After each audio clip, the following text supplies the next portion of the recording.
To the human eye, the Pacific Ocean still looks peaceful, but beneath this sea, the balance is already beginning to change. Inside the upper ocean, warmth begins to gather, forming the first quiet signal of El Niño. El Niño is not a single wave in the sea. It is a warm ocean pattern spreading silently through the Pacific. The Pacific Ocean is layered like a living system, and when the surface sea grows too warm, the deeper balance begins to weaken. This warmth does not crash through the sea. It expands quietly, changing the Pacific Ocean one layer at a time. In this 4K Pacific Ocean Sea, the smallest coral movements reveal how warmth begins to press against life. In the sea, behavior changes before disaster becomes visible, and the Pacific Ocean records every movement. Before storms shift across the planet, the first signal begins here, among the smallest life in the Pacific Ocean Sea. The Pacific Ocean Sea is warming from above, but the next question is what this warmth will do to the winds above the water. The Pacific Ocean Sea is no longer only storing heat, it is beginning to guide the air above the water. The warmer the Pacific Ocean Sea becomes, the more the sky above it begins to build new patterns. Even beneath the surface, the Pacific Ocean Sea reflects the change above it, as warmth connects water, sky, and life. In this 4K Pacific Ocean Sea, life begins to adjust before the full force of El Niño is seen. From this 4K Pacific Ocean Sea, the signal is no longer hidden underwater. It is now rising into the sky and moving outward. In this 4K Pacific Ocean Sea, life is still moving, but the rhythm of the water has already begun to slow.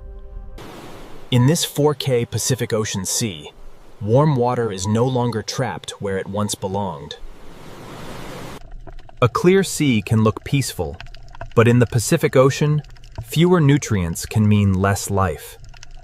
The Pacific Ocean Sea releases heat into the air, and the air begins building new weather.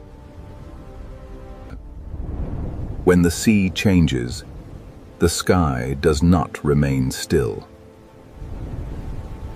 The ocean engine has not stopped, but across this Pacific Ocean Sea, its rhythm has changed. Inside this 4K Pacific Ocean Sea, life follows currents that are no longer behaving as they once did. What begins below the 4K Pacific Ocean sea surface now reaches into the sky above it. The warm Pacific Ocean Sea has become a signal, and the atmosphere has begun to respond. This 4K Pacific Ocean Sea is now shaping the first chapter of global disruption. The weakened winds above have changed the water below, and the Pacific Ocean Sea now carries that stress through life itself. As this 4K Pacific Ocean Sea warms and spreads, the next impact will be felt by the life that depends on it. The trade winds have weakened, the warm sea has spread, and now the Pacific Ocean's living world must face the pressure. Now the warm Pacific Ocean Sea reaches the living world, and the first pressure is felt beneath the waves. In this 4K Pacific Ocean Sea, coral survives by balance, and El Niño begins to press against that balance. The sea still glows with color, but the Pacific Ocean is no longer feeding the reef with the same strength. Across this 4K Pacific Ocean Sea, small fish begin to move because the water around them has changed. In the Pacific Ocean Sea, clear water can hide a dangerous truth when the smallest life begins to disappear. Before the larger animals suffer, the first change begins here, in the smallest drifting life of the 4K Pacific Ocean Sea. When warm Pacific Ocean seawater reduces the rising nutrients, the food chain begins to weaken from the bottom. In this 4K Pacific Ocean Sea, hunger does not arrive as a single moment. It spreads through movement. The Pacific Ocean Sea is one connected system, and a change at the surface reaches life below. Even near the reef floor, this 4K Pacific Ocean Sea carries the pressure of warming water. As the Pacific Ocean Sea warms, Life searches for shade, depth, and every small refuge the reef can offer. In this 4K Pacific Ocean Sea, when small fish scatter, larger hunters must follow the change. The Pacific Ocean Sea begins rearranging the paths of hunters, prey, and every creature between them. In this 4K Pacific Ocean Sea, warmth changes not only where life feeds, but where life can remain. The ocean is becoming divided, and every layer of the Pacific Ocean Sea now carries a different risk. Coral does not need to vanish overnight.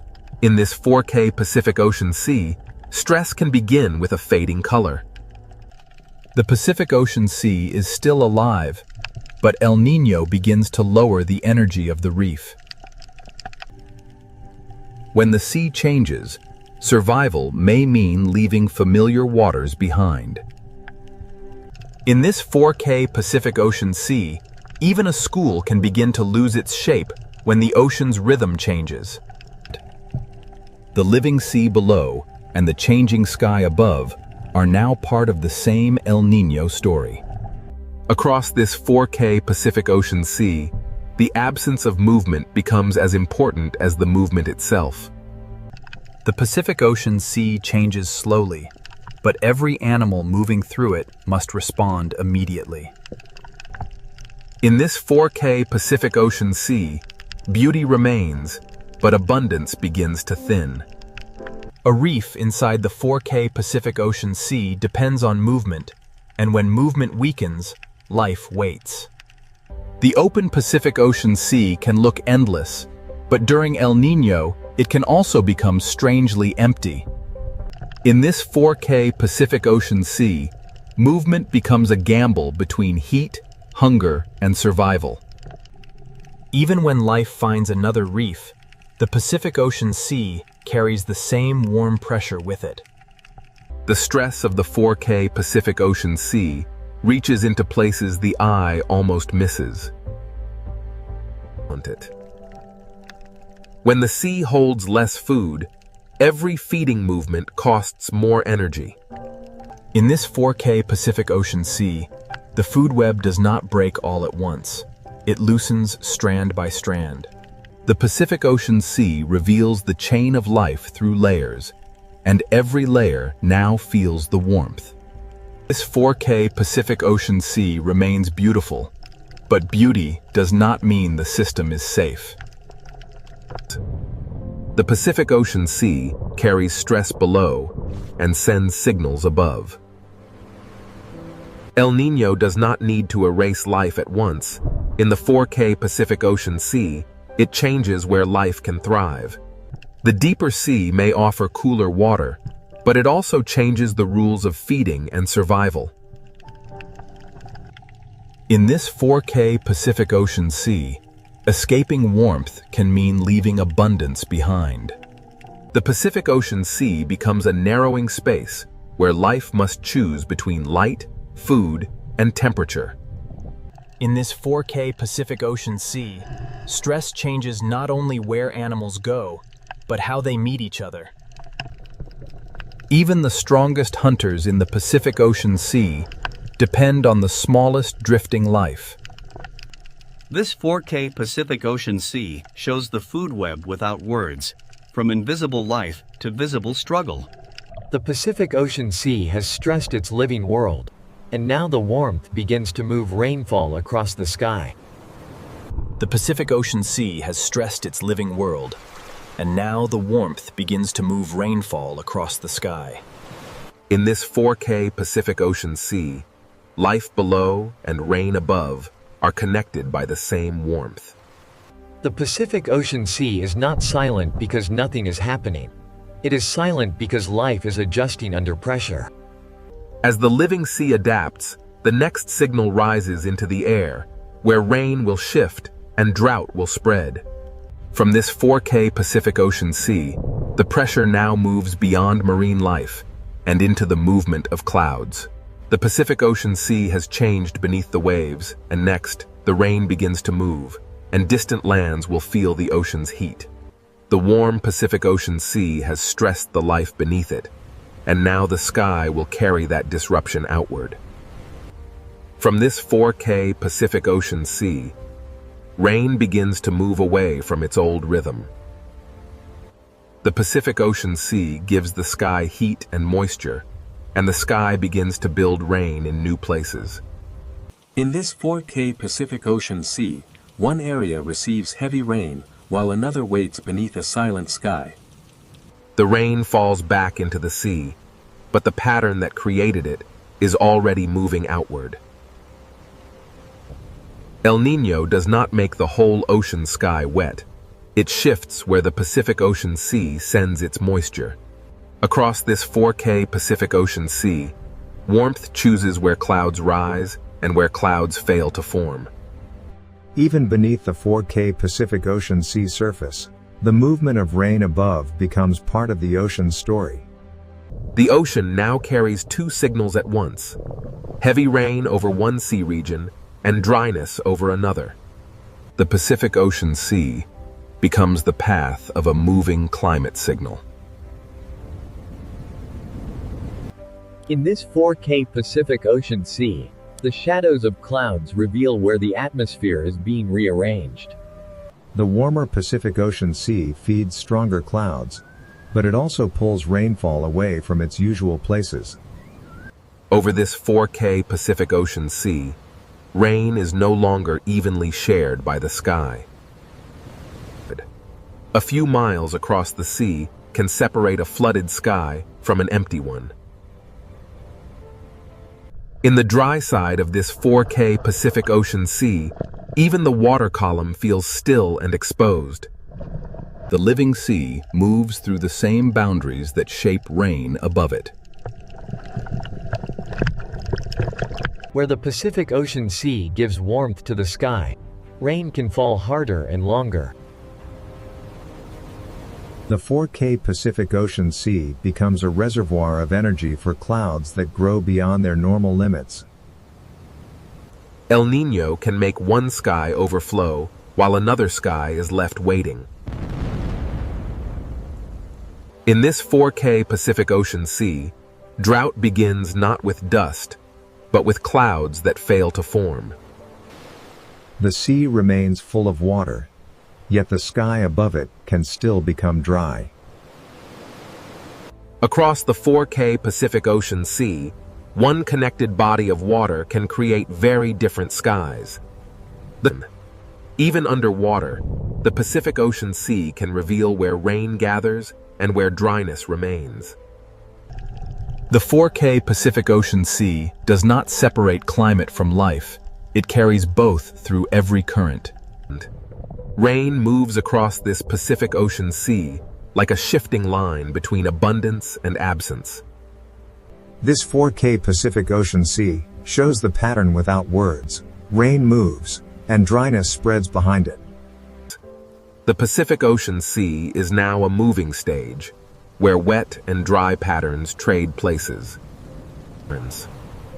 In this 4K Pacific Ocean Sea, the absence of rain becomes its own kind of warning. When the sky above the sea stays empty, the water below can grow warmer and quieter. The living world inside this 4K Pacific Ocean Sea must adjust to heat from above and hunger from below. The Pacific Ocean Sea carries one story below the waves and another above them, but both are driven by the same warmth. Where the 4K Pacific Ocean Sea feeds the clouds, rainfall can become heavier than the landscape beyond the ocean is ready to receive. The rain begins above the sea, but the consequences will not stay above the sea. The Pacific Ocean Sea remains the engine, even when the rain it creates moves far beyond the horizon. While one path carries rain away from the Pacific Ocean Sea, another path is left under a sky that gives nothing back. Drought is not only cracked ground. Over this 4K Pacific Ocean Sea, it begins as missing clouds. The dry sky above and the warm sea below become two pressures on the same living ocean. In this 4K Pacific Ocean Sea, dryness above the water can deepen the stress within the water. Across the Pacific Ocean Sea, El Niño draws a line between too much rain and not enough. This 4K Pacific Ocean Sea connects the extremes, turning warmth into imbalance. The ocean does not choose disaster, but when the Pacific Ocean Sea shifts, the atmosphere must follow. In this 4K Pacific Ocean Sea, warmth rises, rain falls, and the cycle grows stronger. From above, the clouds look powerful, but below them, the 4K Pacific Ocean Sea is still the source. The sea below has changed the rhythm, and the sky now plays unevenly above it. The Pacific Ocean Sea keeps its warmth after the rain moves on, preparing the next shift in weather. Every rainfall pattern above this 4K Pacific Ocean Sea leaves a trace beneath the surface. The ocean current carries heat, the sky carries rain, and El Niño connects them both. Now the shifting rain becomes only part of a larger disruption rising from the Pacific Ocean Sea.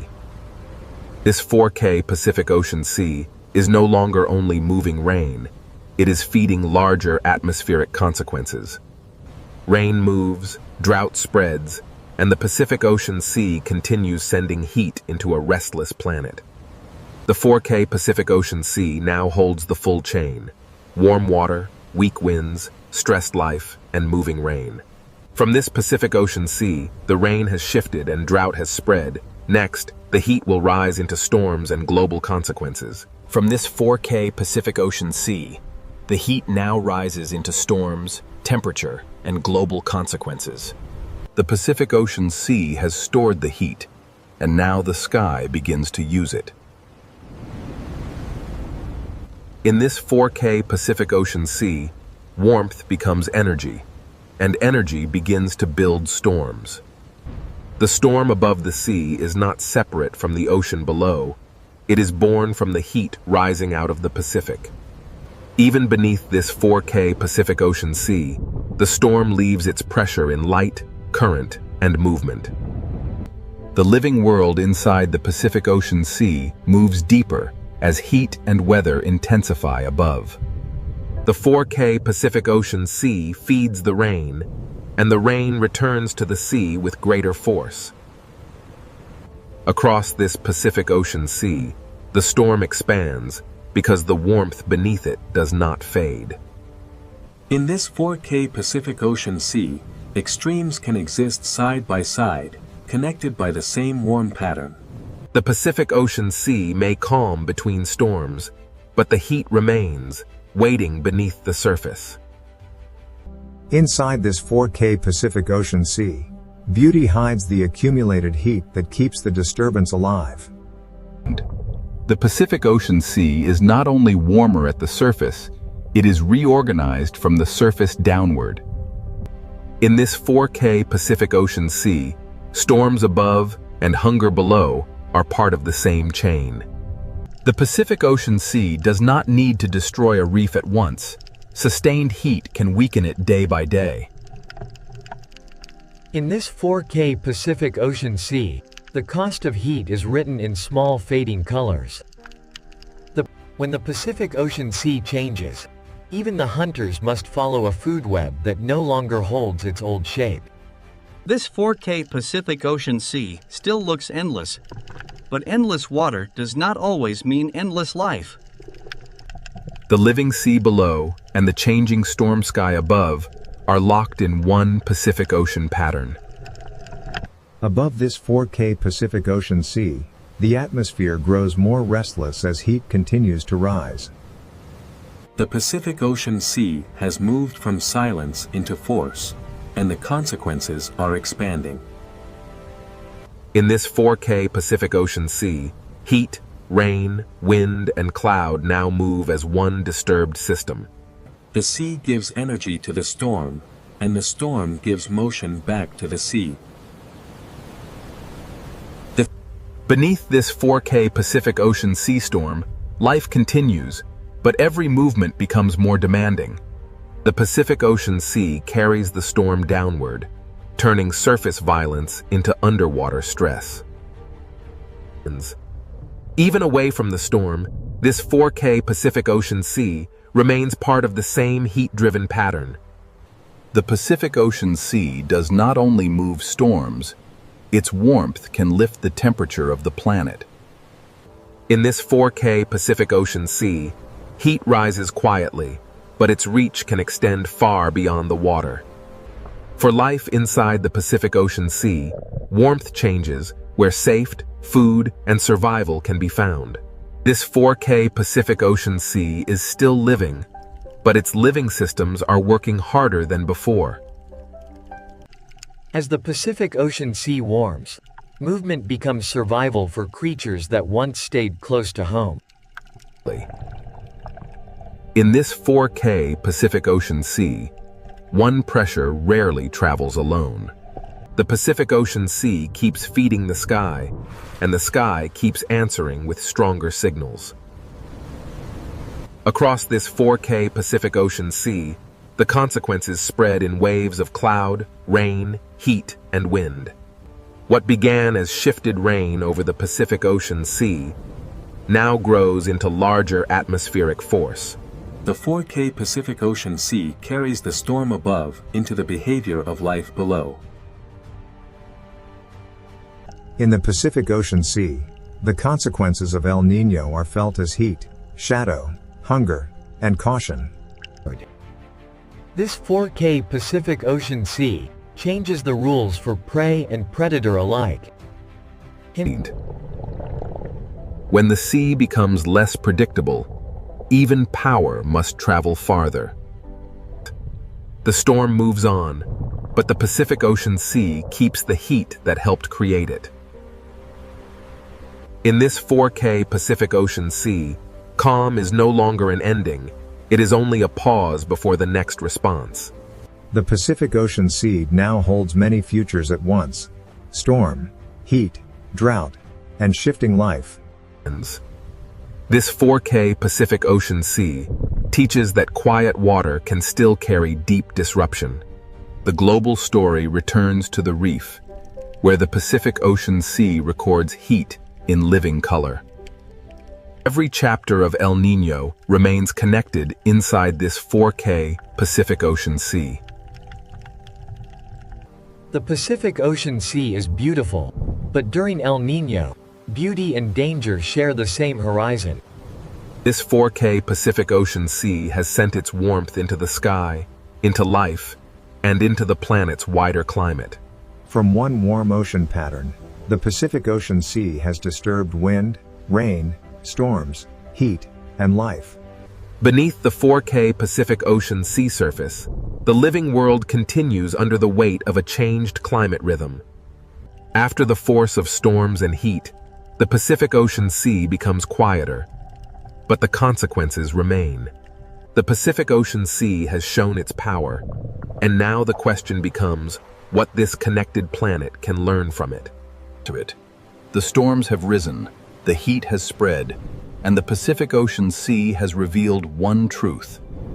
This 4K Pacific Ocean Sea shows that climate is not a single event, but a moving connection between water, wind, cloud, and life. The Pacific Ocean Sea does not forget heat quickly. It carries warmth through time, current, and weather. Beneath this 4K Pacific Ocean Sea, life continues, not untouched, but still moving through change. In the Pacific Ocean Sea, survival is not only resistance, it is adjustment, movement, and patience. This 4K Pacific Ocean Sea reminds us that life can endure, but endurance is not the same as safety.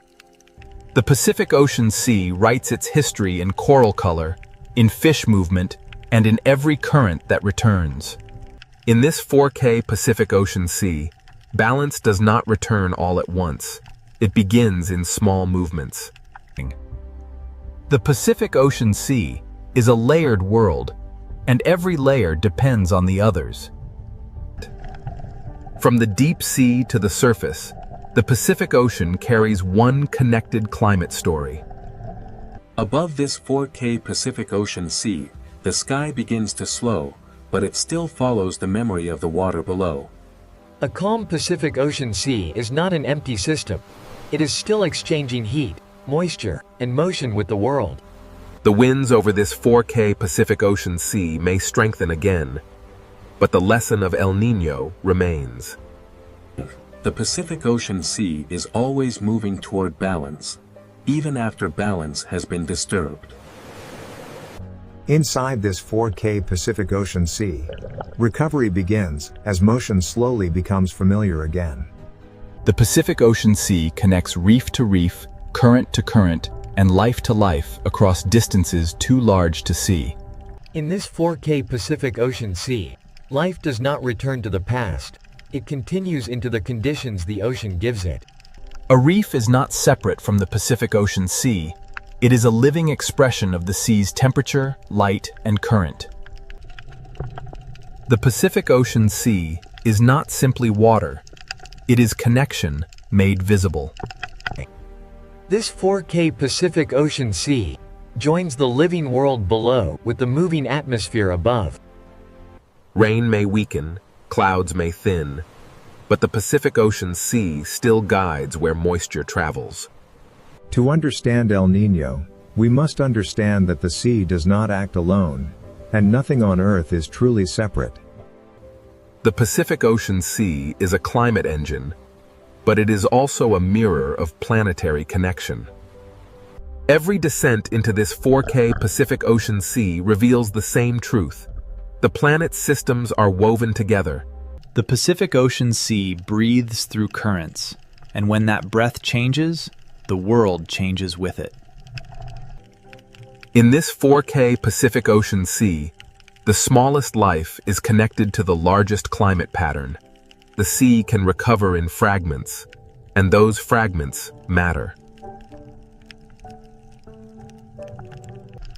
In this 4K Pacific Ocean Sea, adaptation is written in every turn of a fish school. The Pacific Ocean Sea is never only disaster, it is also persistence. From beneath the waves to the clouds above, this 4K Pacific Ocean Sea has carried the entire story. The same Pacific Ocean Sea we saw at the beginning now means something different. This 4K Pacific Ocean Sea is not distant from the planet. It is one of the planet's deepest voices. The ocean shapes the sky, and the sky returns to shape the ocean. Beneath this 4K Pacific Ocean Sea, every creature lives inside a climate system larger than itself. The Pacific Ocean Sea teaches us that fragility and strength can exist in the same living world. One reef is small, but the sea that surrounds it is part of a planetary network. To follow El Niño is to follow the Pacific Ocean Sea, from hidden warmth to global consequence. The Pacific Ocean Sea is vast enough to seem silent, yet powerful enough to change the rhythm of Earth. El Niño may rise and fade, but the connection it reveals never disappears. The Pacific Ocean Sea seeks balance again. But balance is always moving, never fixed.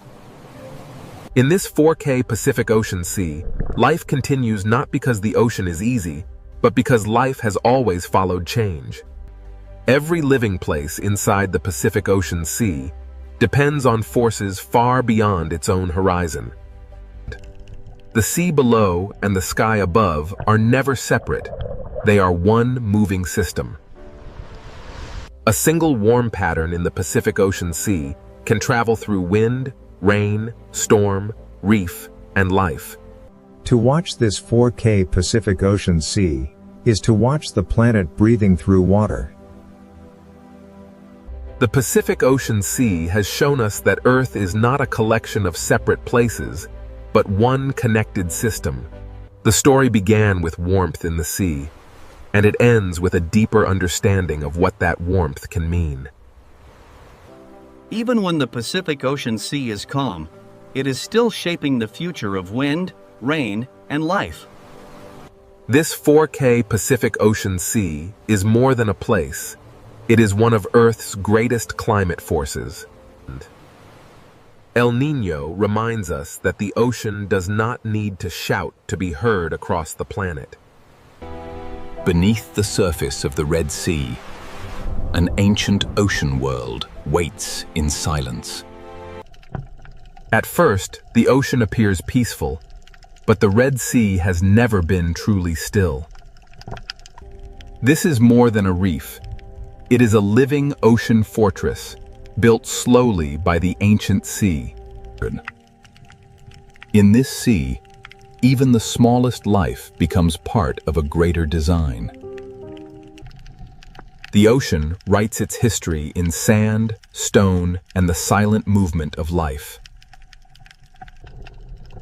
Where small fish gather in the open sea, unseen hunters are never far away. In the Red Sea, survival often depends on knowing when to vanish into the ocean shadows. Every creature in this ocean listens through movement, sensing danger before it appears. The Red Sea does not always reveal its predators. Sometimes, the ocean only reveals their silence. In the Red Sea, silence is not emptiness. It is the language of survival. Every reef in this ancient ocean is both shelter and trap. To rise into open water is to trade darkness for exposure. In this sea, the smallest movement can travel farther than sound. The ocean often reveals danger through those who fear it first. Before a hunter appears, the Red Sea often becomes strangely calm. Here, beauty is camouflage, and color can hide both fear and hunger. The ancient ocean is built from thousands of hiding places, and each one has a story. To follow the reef inward is to enter the older memory of the sea. And in the quiet heart of the Red Sea, the first silent hunters begin to wake. The Red Sea ocean does not rush its stories. It lets the darkness speak first. In this ancient sea, every shadow belongs to the reef, and every reef belongs to the hunt. Peace returns quickly in the ocean, but never completely. The Red Sea is a world of openings, shelters, edges, and unseen paths. Where the reef begins to fall, the rules of the sea begin to change. Even the sand of this ocean is alive with movement, warning, and escape. Some predators in the Red Sea do not chase. They become part of the ocean itself. In this ancient sea, the difference between stone and hunter can disappear. The ocean teaches every creature to read shape, shadow, and silence. And beyond the reef, the Red Sea ocean begins to reveal the shape of its hunters. The Red Sea ocean gives only glimpses, never answers too soon. Out here, away from the reef, the ocean becomes a place of distance, patience, and hidden movement. A school survives because many eyes become one mind inside the sea. When the ocean suddenly opens around them, the warning has already begun. In the Red Sea, the first sign of a predator is often the silence it leaves behind. Every crack in this ocean wall can become a doorway for hunger. The ocean does not need noise to create fear.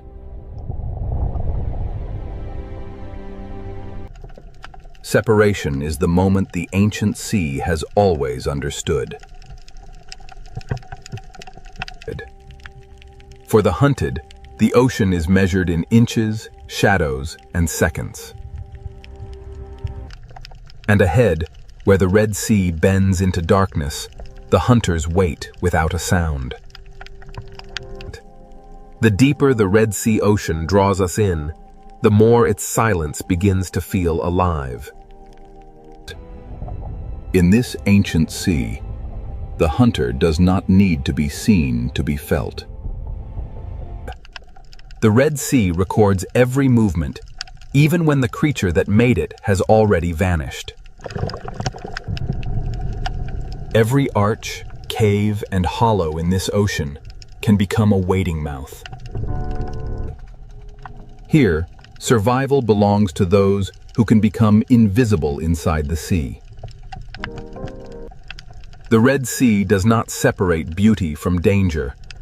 It weaves them into the same silence. The hunted may escape one shadow, but the ocean is filled with many. This ancient ocean is not random.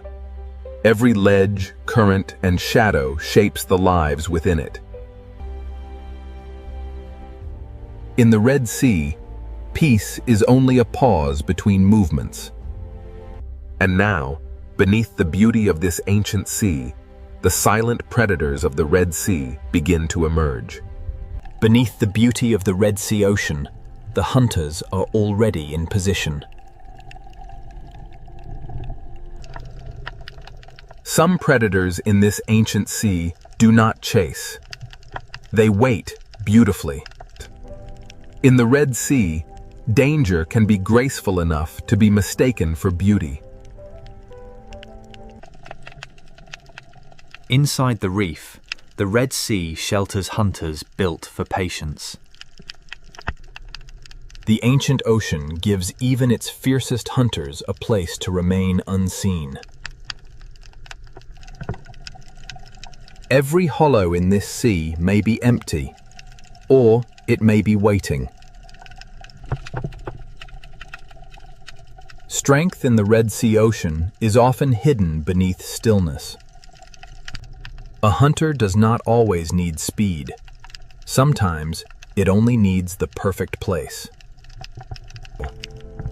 On the ocean floor, the Red Sea teaches predators how to become stone. In this sea, survival may depend on seeing what does not wish to be seen. The Red Sea ocean has hunters that hide not in darkness, but beneath the sand. What looks like empty sand may rise and move with the patience of the sea itself. Beyond the Coral Kingdom, the Red Sea holds hunters made for open water. Here, the reef ends, and the open ocean begins to choose its victims. Some predators carry the authority of the ocean in their movement alone.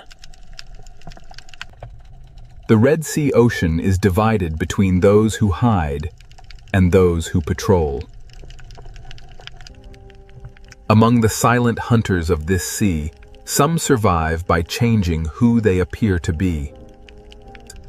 In the Red Sea, camouflage is not only disguise, it is a language written across living skin. Even in the smallest openings of this ocean, power can wait in silence.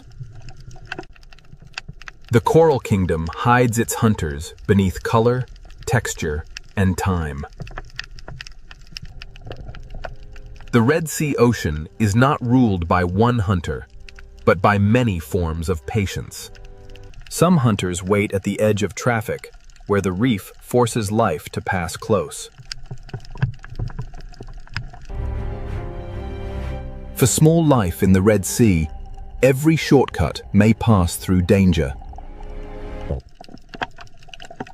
The ancient sea rewards those who can wait longer than fear can last. In this ocean, shape can become a mask. The reef does not need cages. It builds its traps from current, shelter, and habit. The Red Sea hides power inside narrow spaces. In this ancient sea, the hunters do not need to gather. The reef gathers prey for them. The coral kingdom is beautiful because it is alive, and dangerous because everything alive must feed. To leave the reef is to enter another kind of silence. Some hunters are built for the moment when stillness breaks. In the ocean, fear travels faster than the hunter itself. The Red Sea turns beauty into a wall and patience into a weapon. Here, the line between animal and landscape becomes almost impossible to draw. Below the coral, the Red Sea holds a second world of tunnels and teeth. Not all hunters in this ocean hide in shadow. Some hide beneath light. The ancient sea is full of hunters too small to cast a shadow. In this ocean, intelligence can hide inside a changing shape. The Red Sea does not always show the hunter leaving. Sometimes, it simply closes around it. At the edge of the reef, silence becomes distance, and distance becomes threat. The Red Sea Ocean is a kingdom of levels, and each level has its own hunter.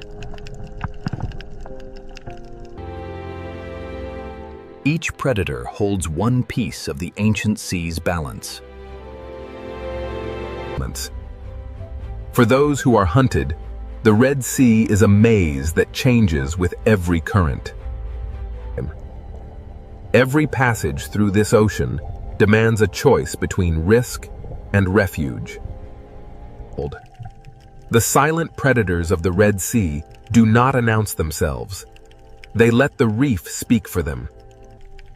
In this ancient sea, life returns to calm because danger never truly leaves.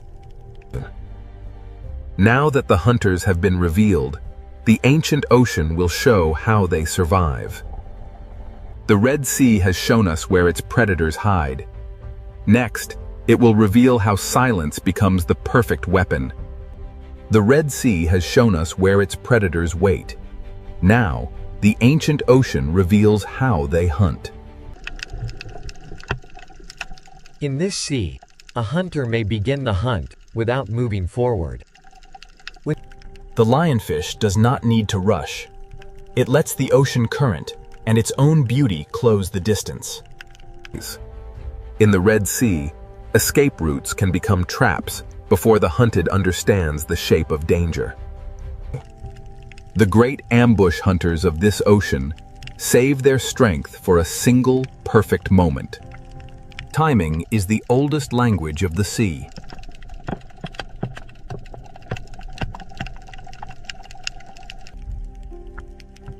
Some hunters in the Red Sea survive by becoming the place where they wait. In this ancient ocean, the most dangerous shape may be the one that seems to have no shape at all. The Red Sea turns ordinary pathways into hunting lines. The hunt begins long before movement. It begins with choosing where the sea will bring life next. In the coral kingdom, even a body shape can become camouflage. To vanish in the Red Sea, a predator does not always need darkness. Sometimes it only needs imitation. Few hunters in this ancient sea understand disguise as deeply as the octopus. Across its skin, the ocean writes a disguise that can change from one breath to the next. The Red Sea rewards hunters that can move without becoming a signal.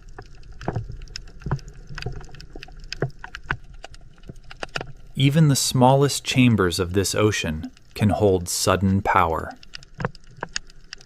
Here, silence is not weakness. It is control. The reef is not only a home, it is a strategy built from stone, current, and instinct. A cave hunter turns darkness into territory. In this ocean, even fear must share the reef with delicate life. For prey, the Red Sea is not a landscape. It is a sequence of decisions. The seafloor watches upward, with eyes the reef has taught us to miss. In this ancient ocean, patience often lasts longer than opportunity.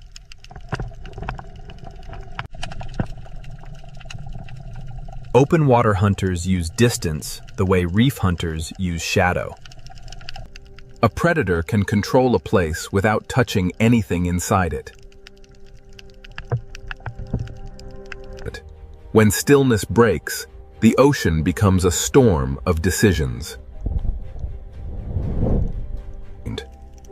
The hunt does not end when the hunter disappears.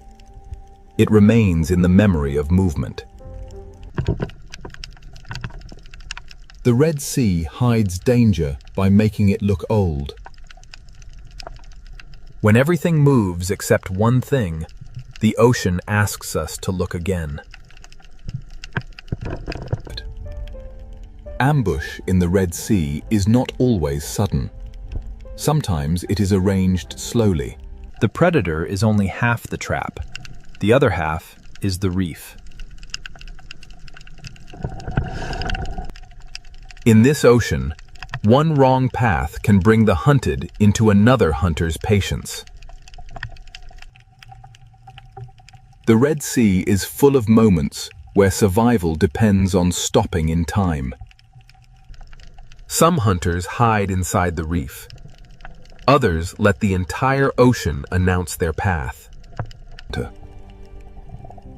In the ancient sea, fear connects lives that never meet.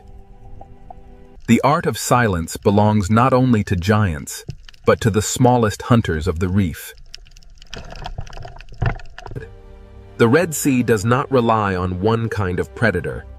It builds balance through many kinds of silence.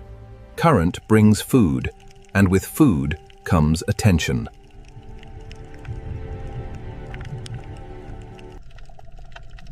Every feast in this sea has an audience. When the moment finally comes, the ocean barely has time to notice. The Red Sea closes over every hunt, leaving only movement where fear had been.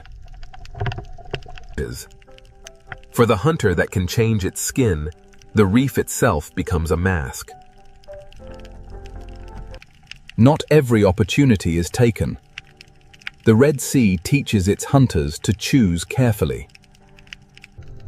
The art of survival here is not only hunting, but knowing when not to hunt.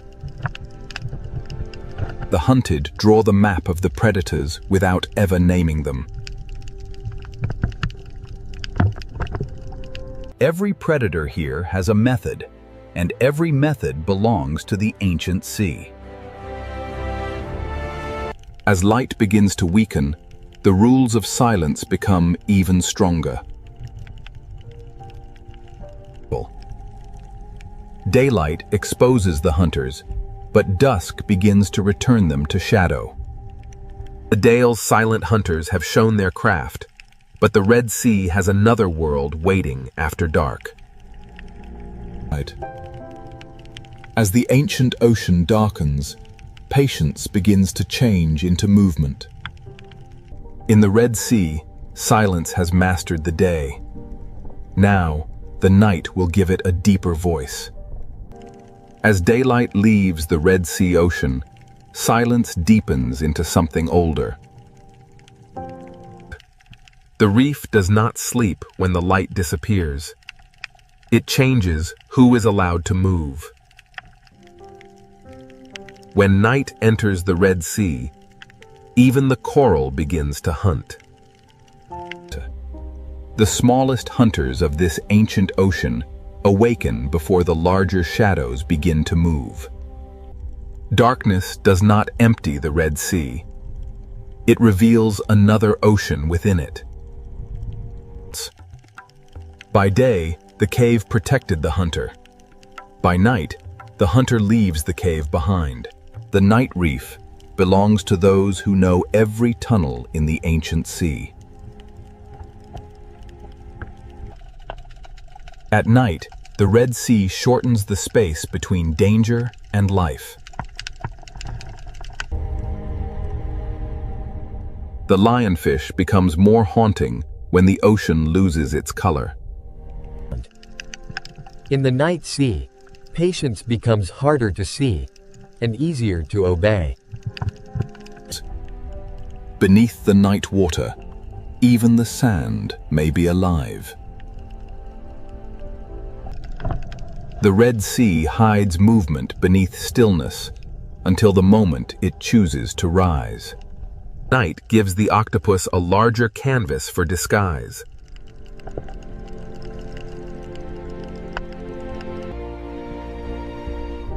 In this ancient sea, intelligence moves without footsteps. The best hunters of the night know that not every movement must become an attack. At night, the ocean hides the hunter until the hunted begins to move differently. The open sea grows wider in darkness, and the hunters of distance become harder to read. In daylight, distance can be measured. At night, distance becomes mystery. The night reef feeds in every direction, from the smallest tentacle to the largest shadow. Under darkness, the Red Sea becomes a universe of small hunters. Night does not silence the Red Sea. It changes the scale of its voices. A hunter built for tunnels becomes bolder when the sea itself turns dark.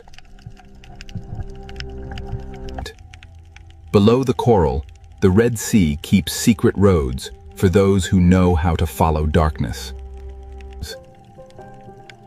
Some hunters do not need to roam far. They let the night bring life toward them. At night, the reef becomes a map of angles, openings, and mistakes. The largest shadows of the Red Sea need only pass once to change the behavior of many. In the dark sea, a shadow can become a warning that lasts longer than the shadow itself. In the Red Sea night, living skin can become moving shadow. The night ocean belongs to those who can move without breaking the pattern. While some lives hide from the night, others begin their search. The night gives the lionfish a slower stage and darker wings. On the seafloor, the smallest journey can cross the path of intelligence. The ancient ocean teaches hunters that a missed chance can still be wisdom. Power in the night reef often waits behind the smallest door. The deeper we look into this sea, the more hunters the darkness reveals. The Red Sea at night is not the same ocean. It is the hidden half of the ancient world. In darkness, the sea often tells us what is near by showing what changes direction. At the edge of the night reef, the ancient sea becomes depth without end. Large hunters do not need to disturb the ocean. They move through it like memory. Every life here changes the life beside it. The night shows the Red Sea as a chain of hunger, movement, and balance. Nothing in this ancient ocean hunts alone. Every hunt belongs to something larger. The smallest drifting life can shape the path of the largest hunter. By night, the Red Sea reveals the hidden pattern that daylight disguises. Even before dawn arrives, the night sea begins to prepare for another change. The Red Sea does not change all at once. It trades one silence for another. The hunters of darkness do not vanish. They become part of the reef again. By morning, the Red Sea looks peaceful, but the night has left its mark in every movement. Night has shown us the hidden hunters of the Red Sea. Now, the ancient ocean will reveal how every life feeds the next. Every story of survival in the Red Sea ocean begins with something almost too small to see. The current does not simply move water. It carries the first meal of the reef. The coral that builds this ocean world also joins the endless act of feeding. From drifting life, the reef receives energy, and from that energy, movement begins. These small fish transform invisible life into motion, color, and opportunity. The food chain of the Red Sea is not a straight line.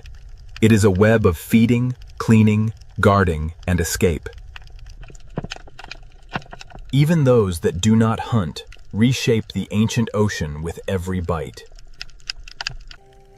Nothing wasted in the Red Sea truly disappears. It descends into another life. At the bottom of the sea, feeding and hiding often happen in the same breath. In the ancient sea, survival is not only competition. Sometimes it is an agreement. Even hunters must sometimes enter the economy of the reef.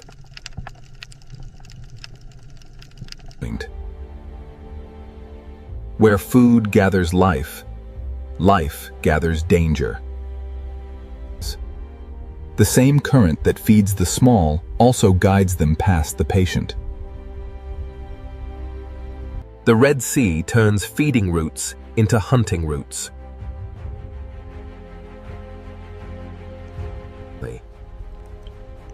Every escape in this ancient ocean may lead past another mouth. The hunter waits where the ocean teaches the prey to return. As the chain moves away from the reef, the hunters become larger and the distance becomes dangerous. The presence of a predator can shape the sea before the predator acts.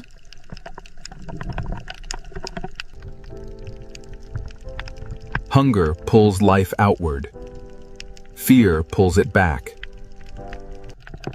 The chain does not end when food falls. It begins again on the ocean floor. At this scale, the Red Sea is a world of fragments, shelters, and sudden danger. In the ancient ocean, even the smallest hunter and the smallest prey live by timing. Some feeding protects the very home that makes feeding possible.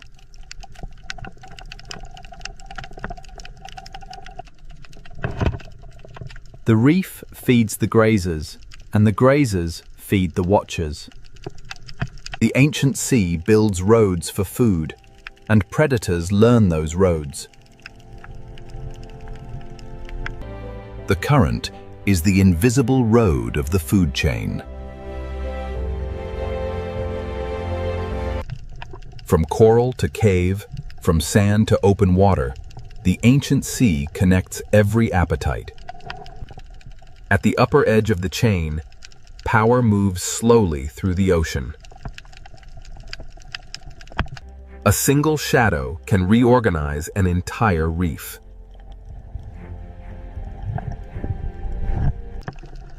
The Red Sea survives because fear pauses life, but hunger restarts it. This is the architecture of hunger beneath the Red Sea. The ancient ocean does not separate beauty from hunger, or hunger from balance. In the Red Sea, endings often become places for new life to begin. Every hunter is also part of a larger pattern, and no creature stands outside the chain. The rules of the reef can change with a single body moving away. When one creature moves through the sea, others follow the changes it leaves behind. Opportunity in the ocean rarely belongs to only one life. The ancient reef is not a battlefield alone. It is a living arrangement. The hunted are not passive in this sea. Their movement helps shape the hunt. Survival is not only escaping the strike, it is learning the shape of pressure. Some lives move in bursts. Others keep the reef alive through constant work. The foundation of the ancient ocean is built from lives that pass unnoticed. The farther life moves from shelter, the more the ancient ocean tests it. The Red Sea is not ruled by hunger alone. It is held together by the balance hunger creates. The silent predators of the Red Sea are not outside the reef's balance. They are part of what keeps it alive. Now that the chain of life has been revealed, the Red Sea will show us why its silent hunters are guardians of an ancient marine world. Now, the Red Sea ocean shows us why its silent predators are not destroyers, but guardians of balance. To understand this ocean, we must see every life as part of one long rhythm. The smallest life in the Red Sea carries the strength of the largest hunters. The ancient sea begins with delicate mouths, reaching into the current. The reef gives them food, and the predators teach them movement. The lionfish waits in beauty, and through that waiting, the reef remains alert. Even the teeth of the Red Sea have a place inside the reef's fragile order. The great reef hunters preserve their strength, and the ocean learns their patience. Beneath the sand, the Red Sea keeps another layer of balance.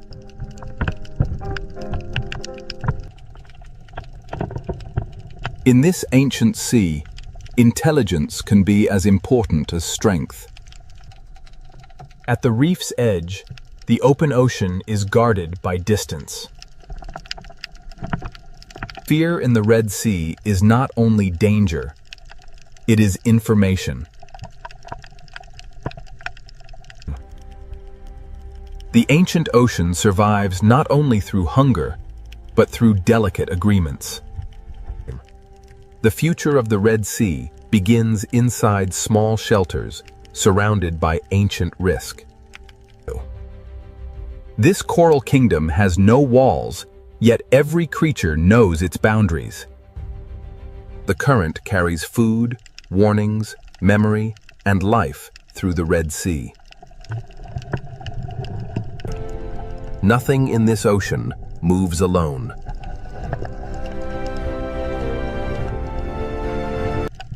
The Red Sea carries the memory of night into the daylight.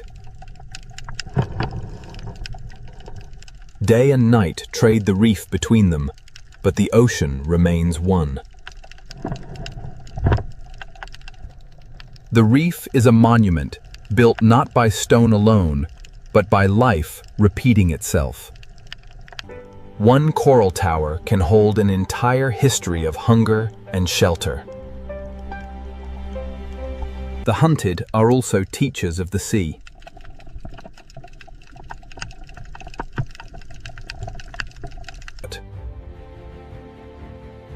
Every turn they make records where danger waits. A guardian does not always protect by gentleness. Sometimes it protects by keeping balance firm. The Red Sea teaches life to look carefully or become part of the lesson. Balance is not peace without danger. It is life continuing with danger understood. The ancient sea survives because nothing is allowed to remain unchanged for too long. What one life removes, another life receives.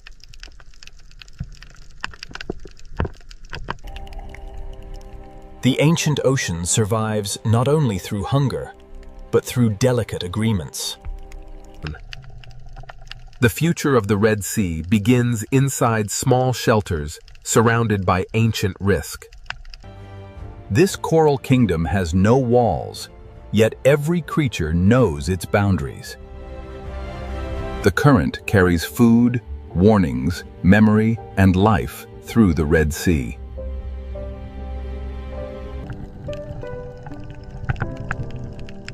Nothing in this ocean moves alone. The Red Sea carries the memory of night into the daylight. Day and night trade the reef between them, but the ocean remains one. The reef is a monument built not by stone alone, but by life repeating itself. One coral tower can hold an entire history of hunger and shelter. The hunted are also teachers of the sea.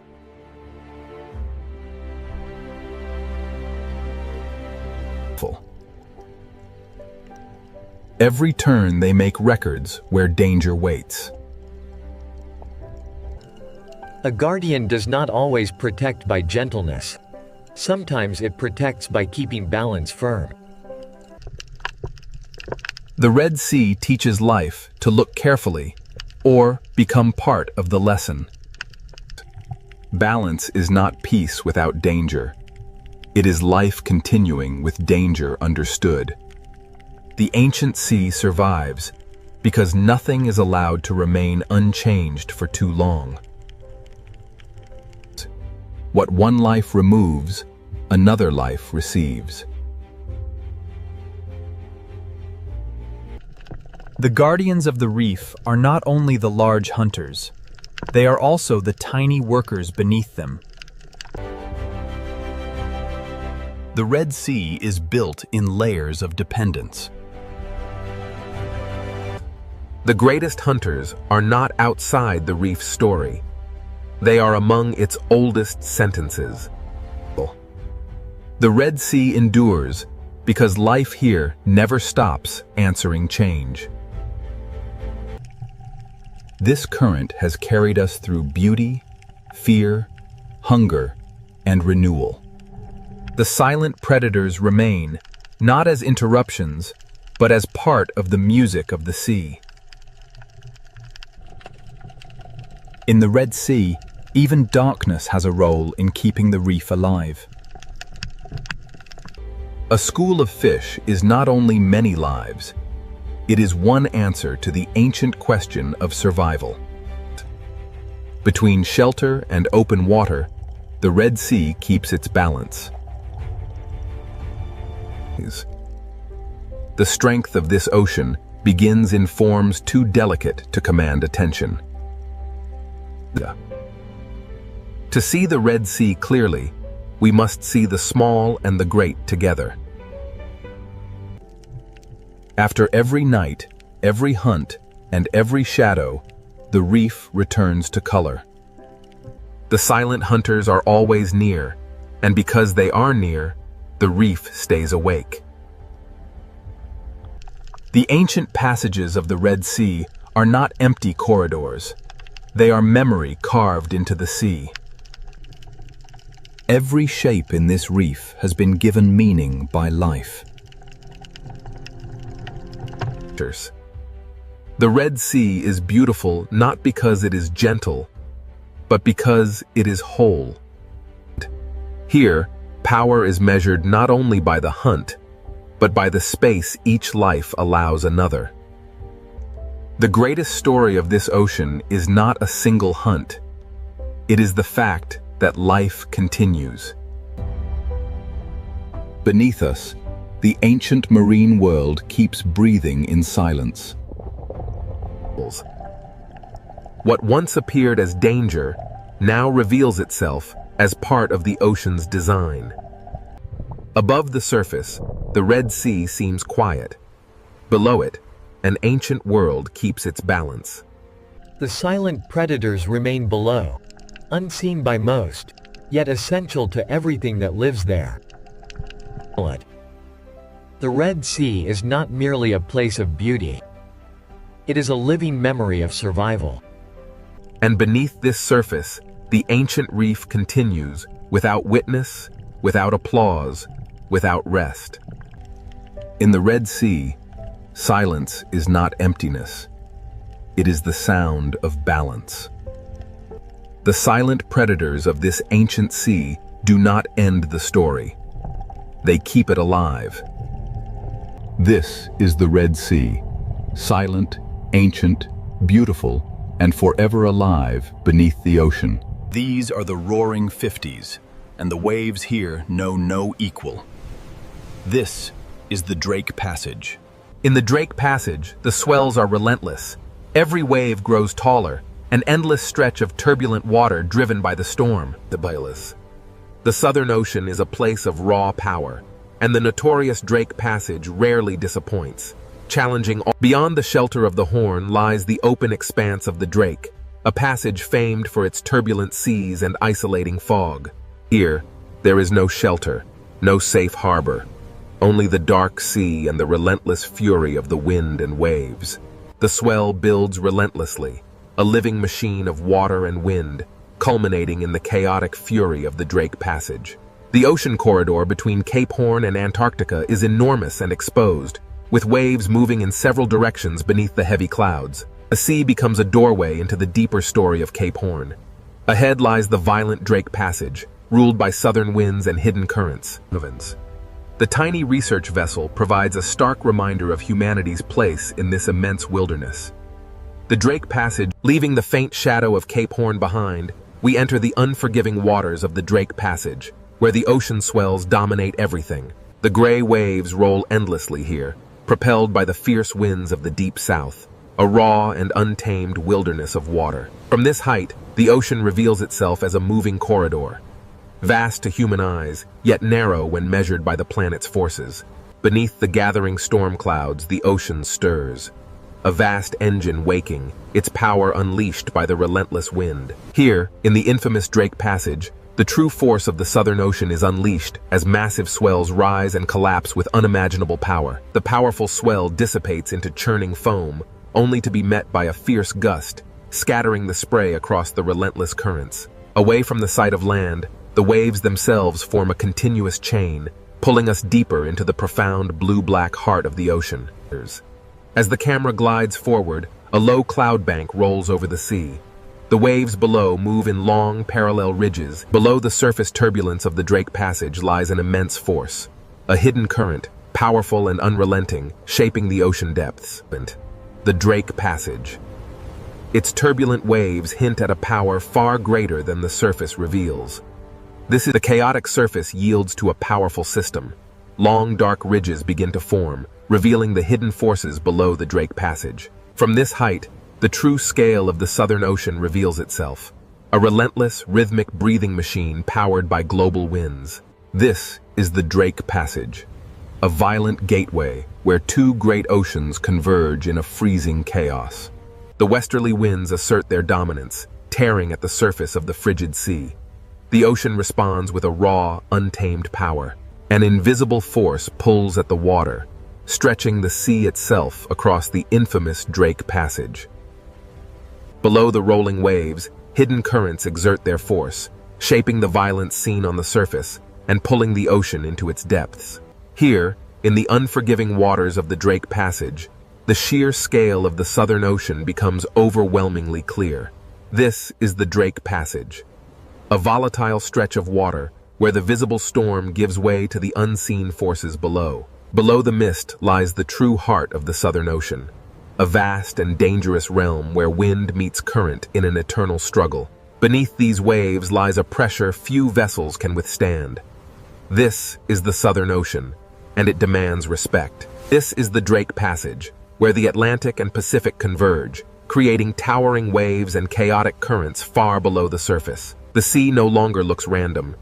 Every ridge and trough is connected to the wind, distance, and invisible currents flowing through the Drake Passage. Beneath the violent surface, a deeper engine moves, folding the dark water into itself. A powerful gust tears across the surface, transforming the ocean into streaks of silver-white motion.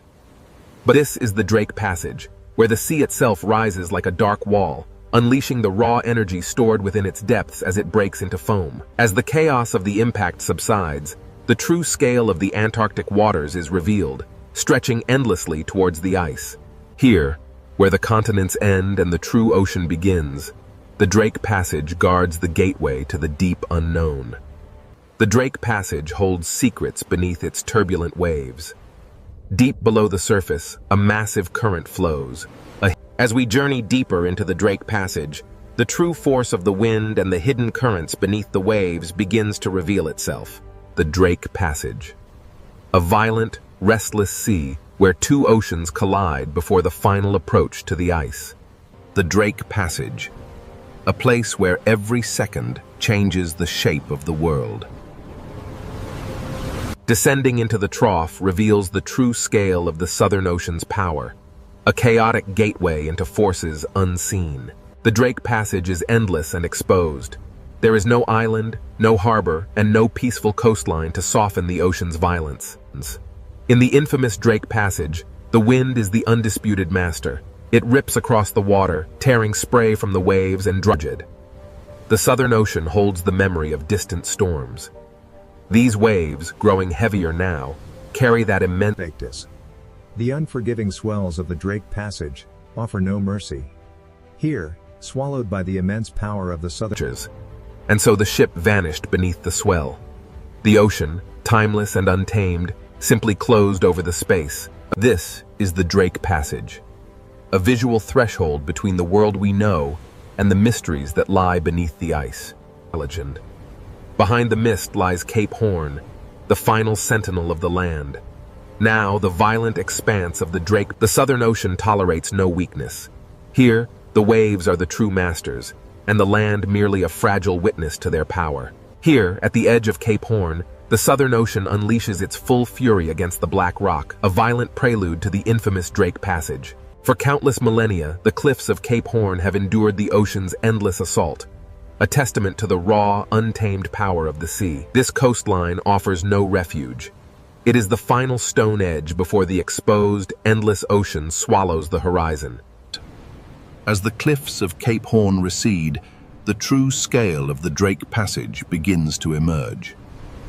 As the shelter of Cape Horn recedes, the true nature of the Southern Ocean reveals itself. Here, the swells run unimpeded toward Antarctica. Beyond the cliffs of Cape Horn, the ocean asserts its dominance. The small vessel is dwarfed by the immense. As the cliffs of Cape Horn vanished into the churning wake, the vessel pushed into a sea that grew darker, wider, and less forgiving with every passing moment. Here, in the unforgiving Drake Passage, the ocean demonstrates its power, quickly erasing the fleeting presence of the ship's passage. We leave the shelter of Cape Horn now, entering the infamous Drake Passage. Ahead lies the raw power of the Southern Ocean, Cape Horn, the very edge of the world's navigable waters. Beyond this churning chaos lies the frozen expanse of Antarctica, and the coastline stands as a warning. Every wave impact reminds us that even the land itself is shaped by the ocean's relentless force. The coastline ends here, swallowed by the mist. Southward, the ocean stretches like an open gate into unimaginable violence. This is Cape Horn, the gateway to the vast, untamed waters of the Drake Passage. As the swell travels outward, Cape Horn recedes into the mist, and the immense power of the open ocean takes control of the narrative. Here, between the continents, the wind blows unimpeded, driving the largest waves on Earth across the notorious passage. The wave crests move in long, organized rows, driven by an unseen force. What feels wide to us is... As the final coastline disappears, the sea becomes a complete world. A realm with no shelter, no returners. The last sight of land recedes into the mist, and the sea becomes more than water. It is a boundary, both physical. As the waves subsided, Cape Horn vanished. We were now truly exposed to the raw power of the Drake Passage. Now, with no continent or island left to break the force of the wind, the sea grows rougher. The waves rise unchecked across the open ocean. Here, in the Drake Passage, the sea is an exposed arena. Wind, water, and distance combine into a larger, relentless force. We push farther now from Cape Horn, drawn closer to the violent heart of the Drake Passage. Here, here, at the edge of the world, the Southern Ocean shows its true power. The small research vessel is merely a toy in the hands of the Drake Passage. The sea cares little for the machines of man. It rolls on, indifferent to our passage, reminding us that this crossing belongs to the water. The sea erases scale, direction, and certainty. The vessel is but a fleeting moment in the ocean's eternal power. As the land disappears, the sheer emptiness of the Drake Passage becomes apparent. Nothing but water, wind, and the humbling scale of the open ocean. Below the waves, the water turns to an impenetrable black.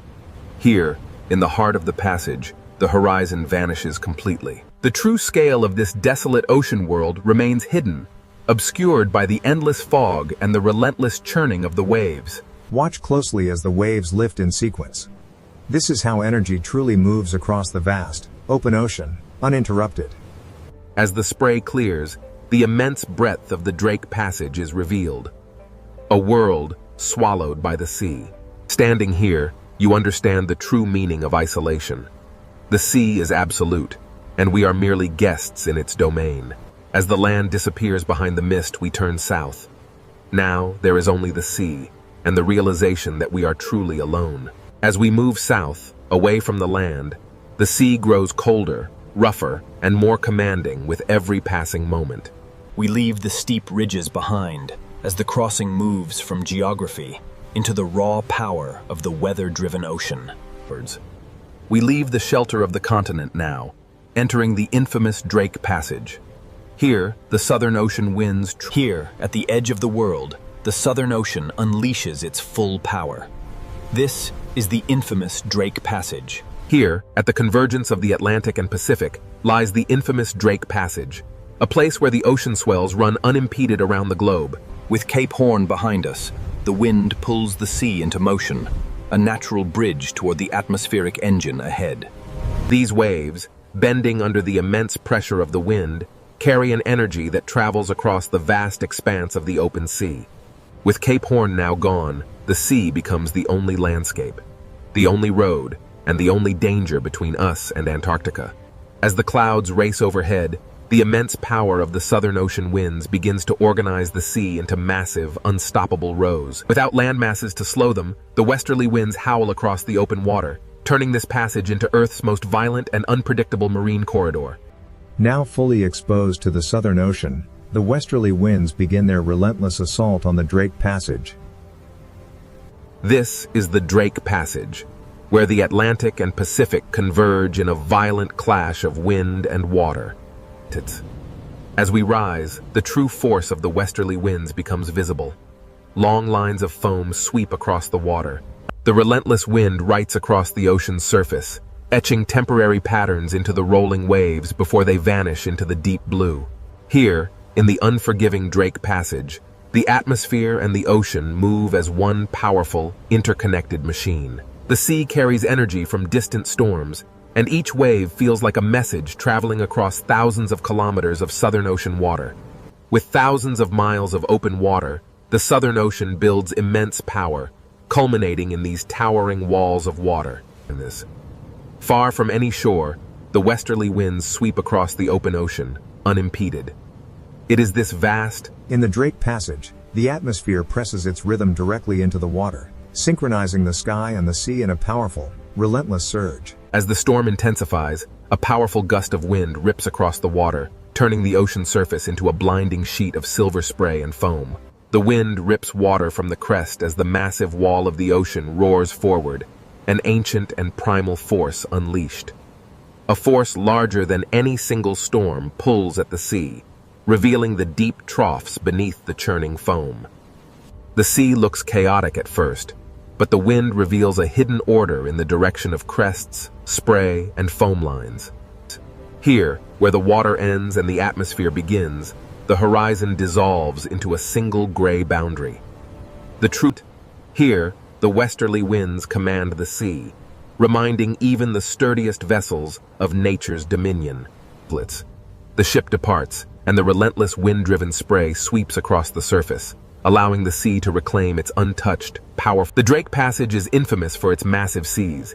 Driven by the relentless westerly winds, these waves form endless ridges of raw, moving energy. Driven by the relentless circumpolar winds, the ocean surface is pulled eastward, a massive conveyor of energy linking these waves to the icy continent beyond. Here, the wind is not just a presence, it is the undisputed master, whipping the waves into a frenzy. Navigating the Drake Passage means facing some of the most treacherous waters on Earth, where waves emerge suddenly from the gray mist. Below the chaos of the storm layer lies the Drake Passage, where wind systems larger than continents shape the sea into these endless bands of power. Driven by winds that began far beyond this place, the swells carry that memory north, entering the unforgiving waters of the Drake Passage. As the storm intensifies, these colossal swells become mountains of water, revealing the true depth and fury of the Southern Ocean. The Drake Passage is known for its treacherous waters.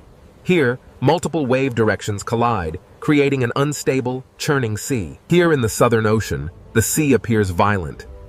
But every motion is connected to the wind, distance, and immense pressure. The ocean is a vast, complex system, driven by the atmosphere above it. Wind energy transfers to the water, powering the massive currents we see. As the gale intensifies, the crests are peeled away, strips of water racing across the surface like smoke. Here, at the Drake Passage, the powerful westerly winds sweep across the open marine corridor, driving the waves relentlessly eastward. With no land to block the storm, the wind imparts its energy directly into the sea. The waves grow longer and steeper, organizing in south of Cape Horn. The infamous roaring 40s and furious 50s unleash their full force across the unbroken expanse of the Southern Ocean. Here, in the notorious Drake Passage, the ocean moves not as individual waves, but as a single, enormous surface under the command of the wind. The ocean moves under atmospheric command. Following the foam scars twisting over dark water, subtle spiral motions reveal... The sea below answers with ripples, swells, spray, and troughs, turning the Drake Passage into a visible conversation between air and water. Observe how quickly a strong gust can reshape the open water, turning dark, rolling ridges into a chaotic expanse of bright foam. The wind's immense power literally shaves the tops from the waves, transforming the ocean surface into a violent spray. The ocean carries the memory of wind across its surface, each swell recording pressure, distance, storm history, and the wind's memory is etched into the very fabric of the sea. Here, in the immense Southern Ocean, westerly winds, the transparent currents, invisible to the naked eye, are the silent architects of the waves beneath the storm's fury.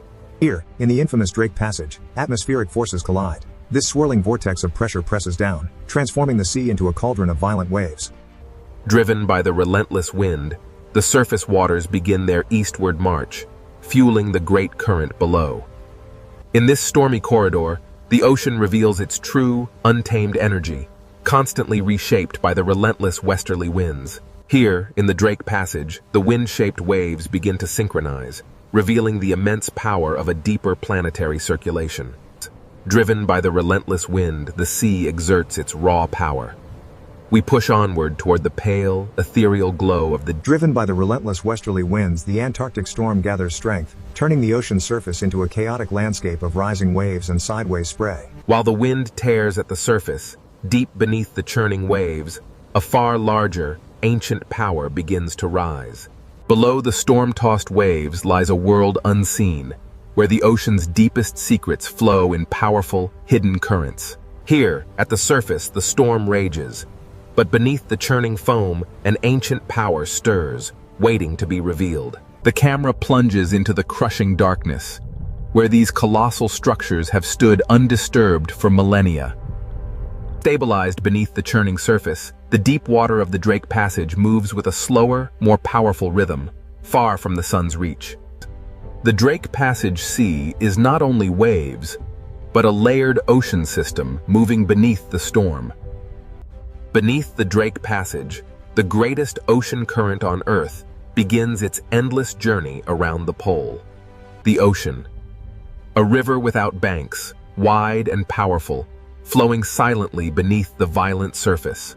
Here in the Drake Passage, the wind whips the surface layers into a turbulent frenzy, while far deeper, the massive currents move steadily onward. The Drake Passage. A place where the vast southern ocean is sculpted by unseen forces, creating rivers within the sea itself. From this depth, we see the raw power of the Drake Passage. The wind-driven waves connect directly to the massive Antarctic circumpolar current flowing beneath. Here in the Drake Passage, different current layers slide past one another, carrying an immense, hidden force through the ocean depths. The Antarctic circumpolar current is not a single smooth line, but a living field of motion, creating massive underwater eddies that shape the global climate. The Drake Passage reveals the ocean's hidden architecture. As the eddy stretches, the water organizes itself into powerful moving zones. While the surface rages in chaos, down here, the deep, continuous circulation moves with undisturbed power. Stretching across the Drake Passage, these immense current ribbons are the ocean's invisible highways, moving heat, salt, and nutrients on a planetary scale. Here, in the violent waters of the Drake Passage, invisible highways carry the foundation of marine life. Following the current deeper, the light begins to fade. Below the surface storm, the Antarctic circumpolar current reveals itself as a vast... Here, in the tumultuous waters of the Drake Passage, the ocean is a single vertical world. From the deepest currents to the wind-whipped surface, everything moves together. The Drake Passage connects the Atlantic and Pacific, funneling an unimaginable volume of water, creating the most powerful current on Earth. Squeezing between South America and Antarctica, the Drake Passage acts as a narrow gate, funneling the immense power of the planetary current. As the current accelerates through this narrow passage, the water particles stream faster, compressed by the geography, yet the visible space remains vast. But as the current accelerates, following the deep shadowed slope far below, the immense pressure begins to bend the flow, disturbing the smooth ocean layers. In the open water column, the true scale of the Antarctic circumpolar current is revealed. Layers of cold water move past each other. As the camera moves through this seafront, we see how the current acts as a soft, invisible wall, connecting and separating ocean worlds. Here, in the tumultuous Drake Passage, the wind-driven waves on the surface are inextricably linked to the deep powers. The camera descends deeper now, revealing the hidden circulation of the ocean. These vast currents move relentlessly from west to east. Here, in the depths of the Drake Passage, layers of water slide past one another, carrying an immense, unseen force. Changes. What begins as a localized eddy soon stretches into a powerful current front. Here, in the Drake Passage, the sea organizes and the ocean reveals two distinct realities. Above, chaos reigns in the storm-tossed waves. But these immense current ribbons pass through the Drake Passage like invisible highways, moving water, heat, salt, and nutrients across the Southern Ocean. Flowing through the Drake Passage, these invisible highways carry the very foundation of marine life across the violent sea. As we descend deeper, the surface storm fades, revealing the true power of the Antarctic circumpolar current. A vast, silent force moving through the... Here in the Drake Passage, the ocean is a vertical world. From the deep currents to the surface winds, everything moves together. Every second, a volume of water riven by the Drake Passage dwarfs all the rivers on Earth combined, a silent, powerful force shaping the globe. An immense volume of water is squeezed through this narrow gate, a planetary current accelerating through the Drake Passage with unimaginable force. This is the planetary current gate, a massive convergence of water. Plunging beneath the waves, the current accelerates through the passage, compressed by the geography of the deep. Driven by forces unseen, the current accelerates, bending as it encounters the abyssal slope far below, disturbing the tranquil layers of the deep ocean. Here, the powerful flow of the sea curves and folds, influenced by the shadowed architecture of the ocean floor, revealing the next chapter of this deep journey. The Antarctic circumpolar current feels endless.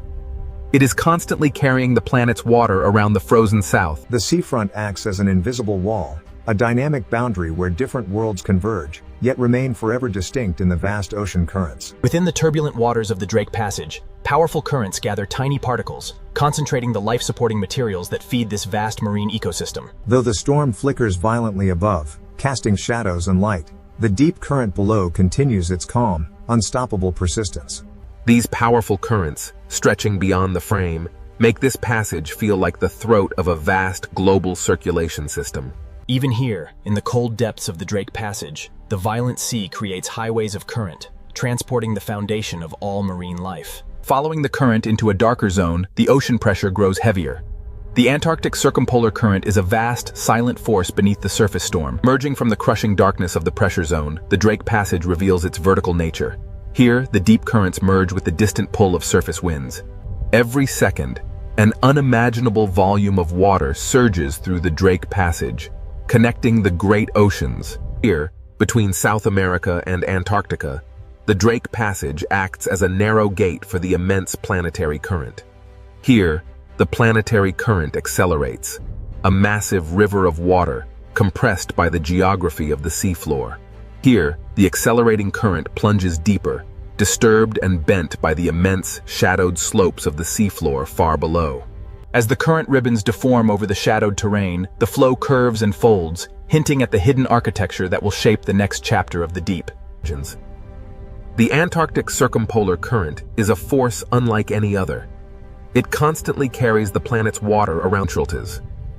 The current acts as both architect and boundary, where blue cold water meets greener, nutrient-rich stream. The relentless currents of the Drake Passage concentrate life-supporting material along the boundary, showing how even violent waters sustain these ecosystems. Sunlight struggles to pierce the turbulent surface, but the deep ocean currents flow onward, undisturbed by the chaos above. Deeper now, into the Drake Passage.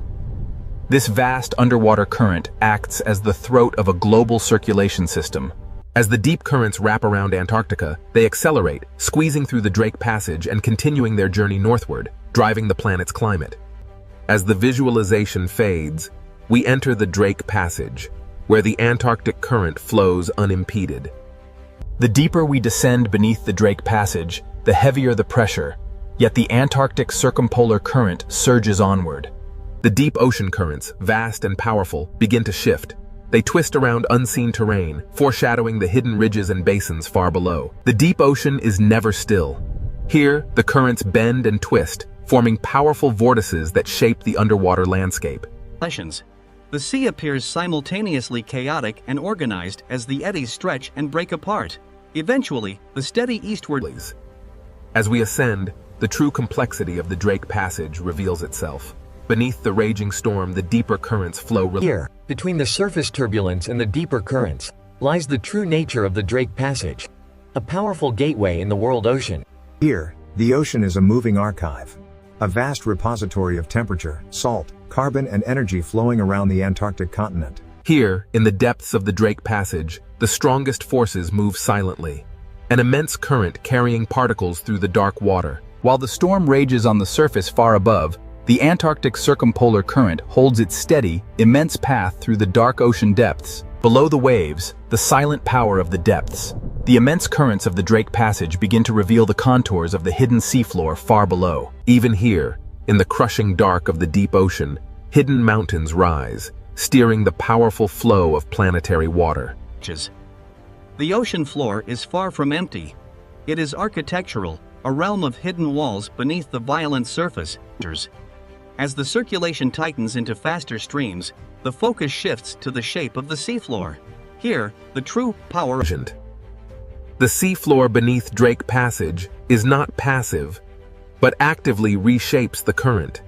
The ocean flow compresses as it climbs the submerged rise, accelerating dramatically before spilling into the darker waters of the abyss beyond. Here in the Drake Passage, the Antarctic circumpolar current surges eastward, its path visibly altered by the wind above and the submerged landscape. As we rise from the hidden currents below, the true violence of the Drake Passage reveals itself on the surface. The Antarctic circumpolar current, an immense river of seawater driven by powerful winds, now dives towards the abyss. We descend into the Drake Passage. Below the stormy surface, the Antarctic circumpolar current rages. Below the stormy surface lies the true power of the Antarctic circumpolar current, a massive force hiding ancient structures beneath the waves. The descent continues toward the hidden seafloor. In the Drake Passage, the ocean floor silently steers the flow around this dark underwater wall. Here, in the crushing depths of the Drake Passage, the coldest water accelerates, transforming the seafloor into an alien landscape of submerged peaks. Descending into the basin, the powerful current slows, and the underwater valleys reshape the immense force of the sea into vast, rotating eddies. Here in the Drake Passage, beneath the violent waves, the rotating basin eddy begins to stretch. It transforms into a long blue mix. As we descend deeper, the true architecture of the abyss is revealed. Invisible walls carved into the seabed funnel the powerful... The camera glides into the narrow channel, and the current accelerates, a planetary river forced through hidden gates deep within the Drake Passage. The camera watches as current ribbons bend sharply around this deep fracture zone. The seafloor proves that the chaos above has structure far below the surface. In the Drake Passage, the sea reveals itself as a deep mechanical system, where water, stone, pressure, and rotation work in powerful unison. As we ascend from the depths of the Drake Passage, the distinct boundaries between water masses become visible, driven by unseen forces. As the currents bend over the seafloor ridge, the resulting turbulence creates a gathering point. Along this front, tiny particles and nascent marine... Carried by the current through the Drake Passage, this cloud of life transforms hidden turbulence into a quiet foundation for everything that follows. As we ascend, the currents intensify, revealing how motion gathers life in these invisible corridors of the sea. The Drake Passage current dictates all movement here. These resilient cold-water fish yield to its relentless power, moving swiftly as one with the flow. The Drake Passage. Though the surface rages violently above, here in the depths, the powerful current carries food. Above the churning chaos of the waves, the albatross rides the gale, connecting the turbulent sea to the stormy sky. Here, in the roaring 40s, the albatross rides the breath of the storm, its wings locked against the violence of the great southern ocean. For the albatross, the sea is both danger and pathway, a turbulent world where survival is shaped by the wind's relentless force. Soaring over the immense swells of the Drake Passage, the albatross reads the air currents, an invisible road above the churning ocean.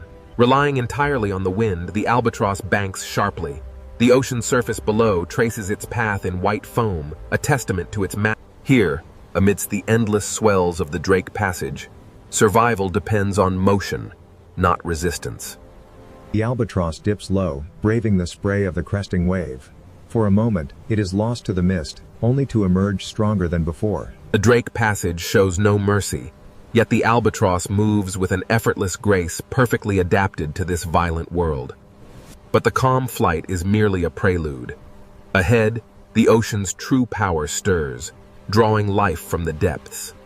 The currents here connect the hunters above to the microscopic life beneath the waves, a vital food pathway.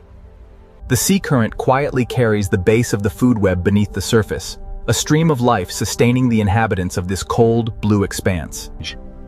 The strong currents bend over the distant seafloor ridge, pulling particles into long glowing trails, illustrating the profound... The sea behaves like wind over mountains, but here the mountains are hidden beneath the Drake Passage water. What begins as unseen turbulence far below culminates here, in the violent chaos of the surface storm. This is the Drake Passage, a place of immense power. The cold currents dominate, but deep beneath the swells, life persists.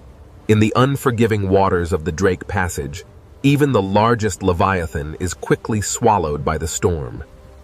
As the whale disappears into the depths, the surface turbulence slowly yields to the relentless forces of wind and current. The Drake Passage is violent, yet undeniably alive. A testament to the raw power of the Southern Ocean. Where the currents collide, a hidden bounty is brought to the surface. These upwellings drive the ocean's most vibrant ecosystems. Beneath the storm front, the Drake Passage current begins its powerful flow. Stirring the sediment along the seafloor, it carries a plume. Deep within the blue abyss, powerful currents stir the seabed. This turbulence, seemingly chaotic, unlocks a cascade of biological. In the Drake Passage, powerful currents churn the depths, carrying nutrients from the seafloor to the surface, fueling a vast biological opportunity. Beneath the waves, immense forces are unleashed. These deep currents carry vital energy upward, towards the turbulent surface. Above the heavy swell, the camera emerges into the cold wind. Here, the albatross reads the invisible shape. In the heart of the Southern Ocean, the albatross harnesses the storm's energy, transforming this battlefield into a living environment, the Drake Passage. A place where life survives not by conquering the ocean, but by moving with its immense forces.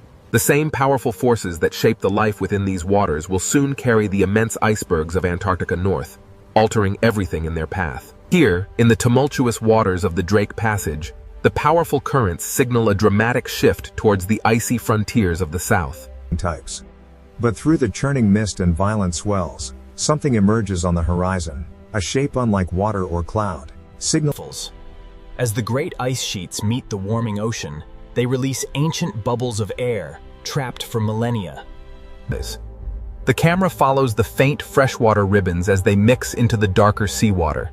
Here, the ocean layers bend. From the silent depths, we rise through the mixing waters to witness the ocean's raw power as it sculpts the ancient ice.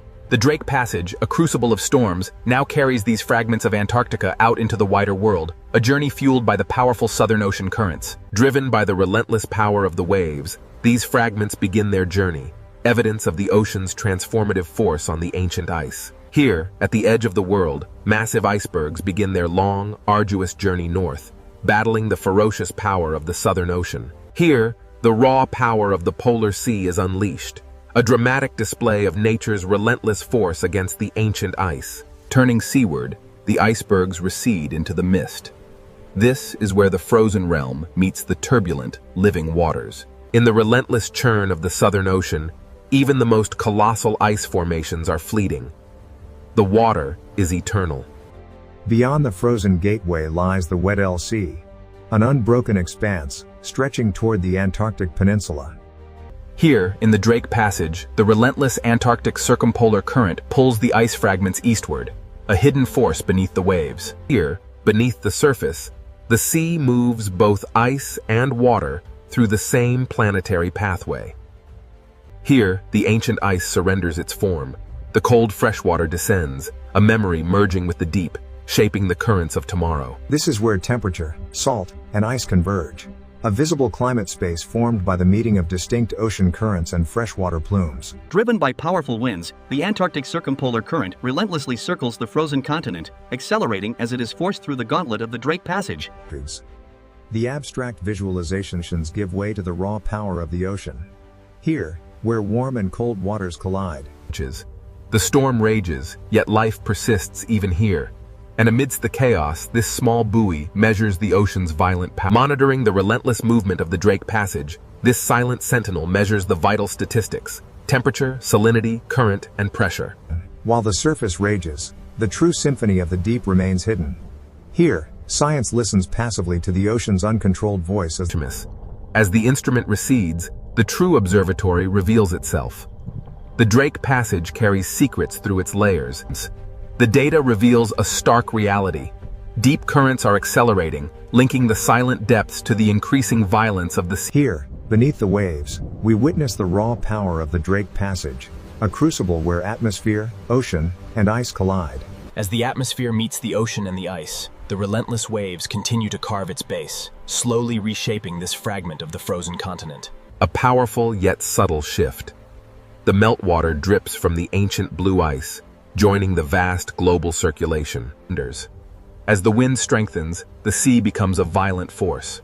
Waves crash against the ice, a stark reminder of the raw. From this sweeping view, the immense power of the ocean currents becomes clear. relentlessly moving ice, heat, and vital elements through the Drake Passage. Every visible wave belongs to a larger circulation pattern moving far beyond the Drake Passage. Down here, beneath the churn of the surface, the ocean currents move silently, carrying with them the clearest signals of our changing climate. The Drake Passage, where the immense physical power of the ocean converges with life, signaling profound planetary change. Rising from the depths, we witness the relentless power of the current. The ocean carries this fragment of ancient ice. Even the ice, once part of a towering glacier, now drifts aimlessly in the vast, cold expanse. The albatross navigates the Drake Passage, a crucible where wind, ice, and sea converge in this untamed ocean. This is the Drake Passage, a place where the immense power of the ocean dwarfs even the largest mountains of ice, reminding us of nature's overwhelming scale. As the storm finally relents, the ocean begins its slow, rhythmic breathing once more. Here, in the Drake Passage, the Earth's motion is laid bare. The storm may soften, but the camera descends toward the restless sea. Here, the ocean remains ancient and unfinished, a corridor for the relentless currents of wind. The journey south reveals the immense power of the Antarctic, a vast reservoir of ice and cold water influencing every ocean on Earth. Turning north from the Antarctic glow, we enter the Drake Passage, a place defined by the immense scale of the pure ocean and the raw power of the wind. The journey north reveals the true scale of the oceanic realm, where every force, from the deep currents to the high winds, the Southern Ocean is a place of raw power, beautiful in its terror, indifferent to those who cross its path. Here, the waves roll endlessly into the mist, carrying the memory of the wind, the hidden currents, and the cold breath of Antarctica. Here, in the dark sea, the last iceberg drifts slowly, the memory of Antarctica carried on it. This is the Drake Passage, a place where the true power of the ocean is felt.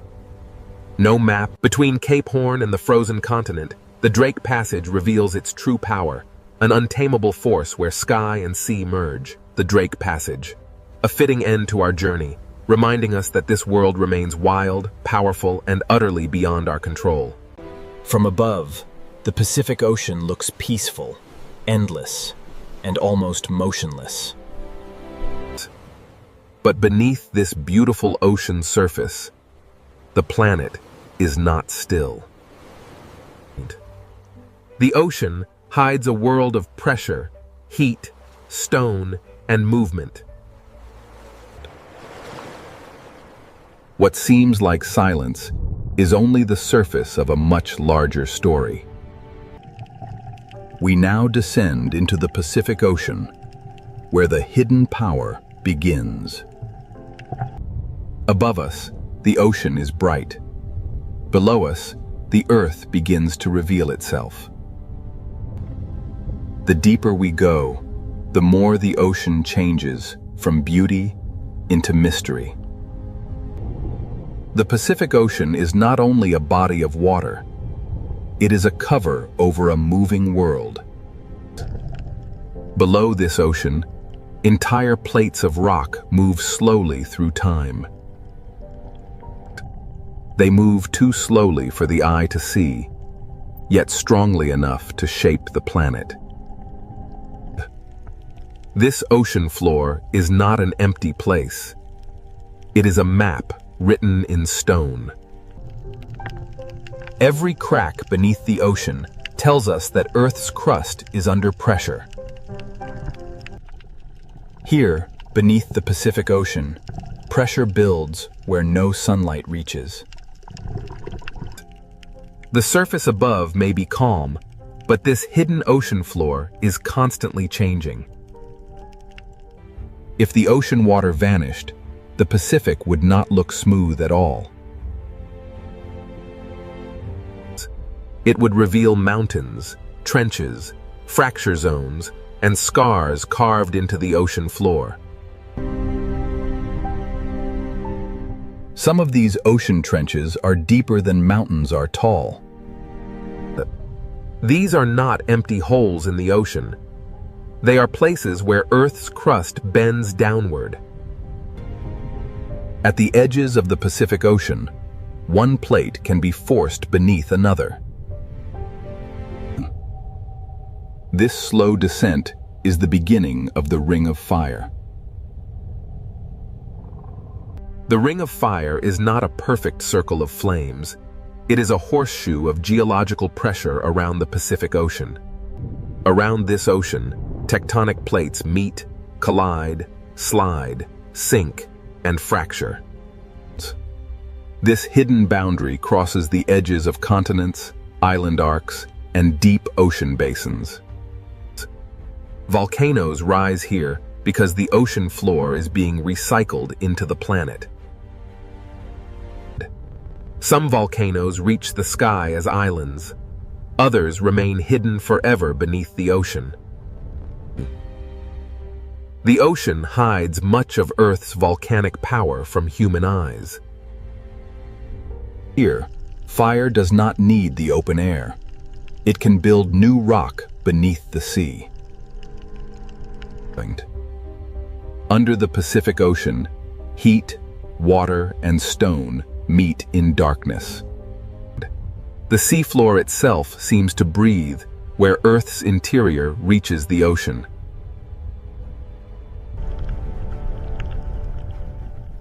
These hidden vents show that the ocean floor is not dead rock. Even in darkness, the ocean can turn heat into life. The same force that creates life here can also store enormous danger. Along these boundaries, the ocean floor can become locked in place. The plates keep trying to move, but friction can hold them together.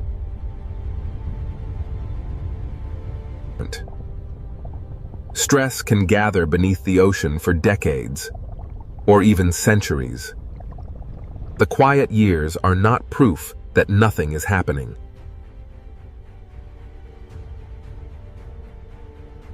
When a locked boundary finally breaks, slow motion becomes sudden release.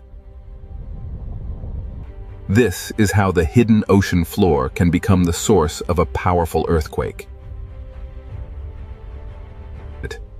If the movement is strong and shallow beneath the ocean, the water above can be displaced. A tsunami does not begin as a wall of water. It begins when the seafloor moves. In deep ocean water, this energy may pass almost unseen. The Pacific Ocean can look peaceful while a force is already crossing it. This is the danger of the hidden ocean floor. What happens below can travel far beyond the source. The Ring of Fire connects trenches, volcanoes, earthquakes, and ocean waves into one vast system. And it is not a single doomsday switch.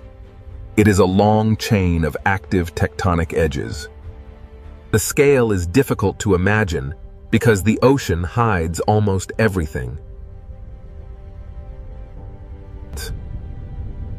From below, the Pacific Ocean feels like a lid over a restless planet. The world above sees waves. The world below holds the engine.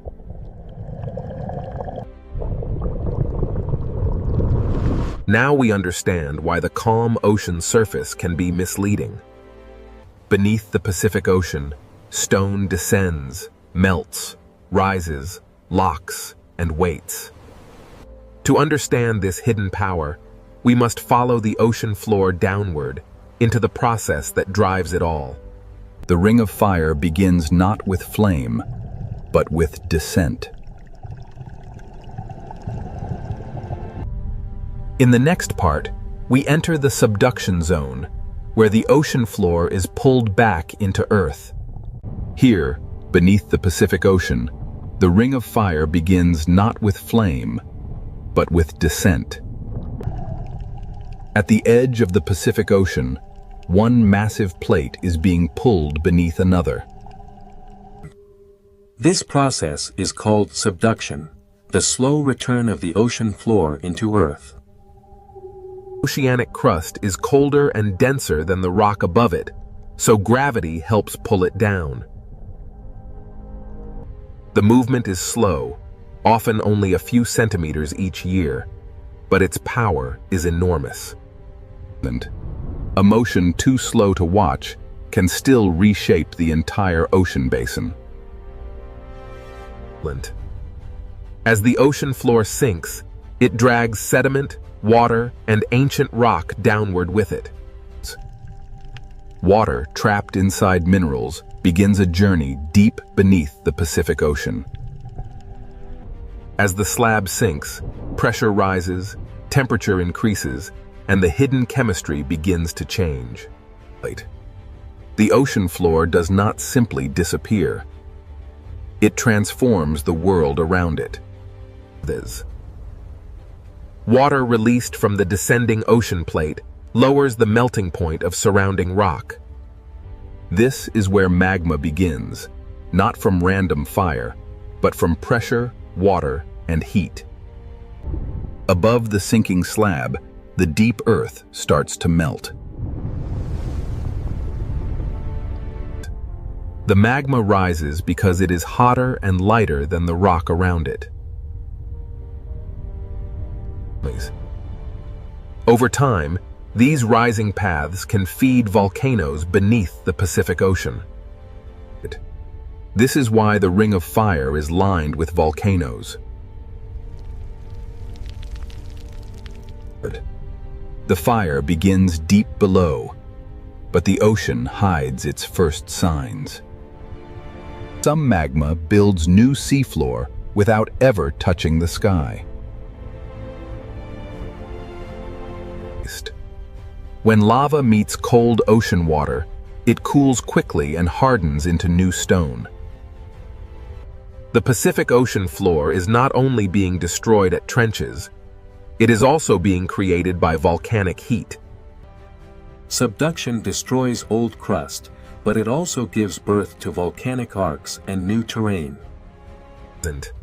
This hidden engine creates seamounts, volcanic islands, and entire underwater mountain chains. A seamount may look still, but its origin is written in the movement of plates. Where heat escapes into the ocean, the seafloor begins to breathe.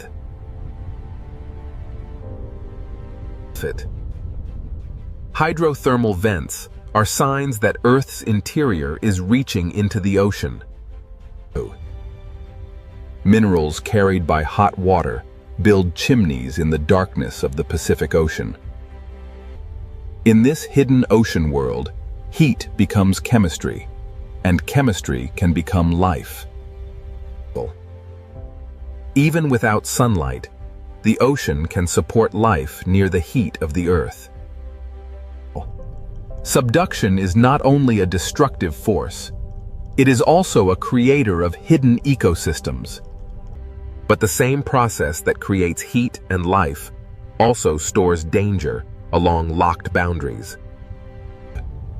Where the descending ocean plate meets the plate above, friction can stop the movement. The plates continue pushing, but the boundary holds them in place. Energy gathers slowly beneath the Pacific Ocean, hidden from the surface world. For decades or centuries, the ocean above may look completely calm. The quiet years are part of the earthquake cycle, not proof that nothing is happening. Every locked section is a place where slow motion can become sudden release. When the boundary finally breaks, stored energy can move the ocean floor in seconds. This is the link between subduction and the largest earthquakes on Earth. The same boundary that creates magma can also lock enough energy to shake entire regions. The subduction connects the deepest trench, the hidden magma, the volcano, and the earthquake. It is not fire first. It is motion first. The fire comes later. And when that fire reaches the ocean floor, a new hidden volcanic world begins. Many of the Pacific Ocean's most active volcanoes never touch the sky.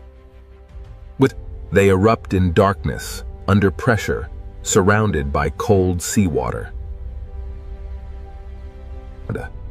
This is where subduction reveals its most dramatic face beneath the ocean. The sinking ocean plate below has awakened fire above. The Pacific Ocean floor is being destroyed, melted, lifted, and rebuilt at the same time. Here, the hidden engine of the Ring of Fire becomes visible.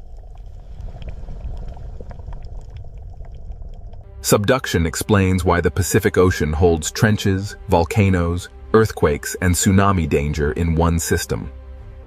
Now that we have followed the ocean floor downward, we can follow the fire upward. In the next part, we enter the world of submarine volcanoes, where fire does not need the sky. Beneath the Pacific Ocean, the planet is not only sinking, it is beginning to burn. Beneath the Pacific Ocean, fire does not need the sky to begin.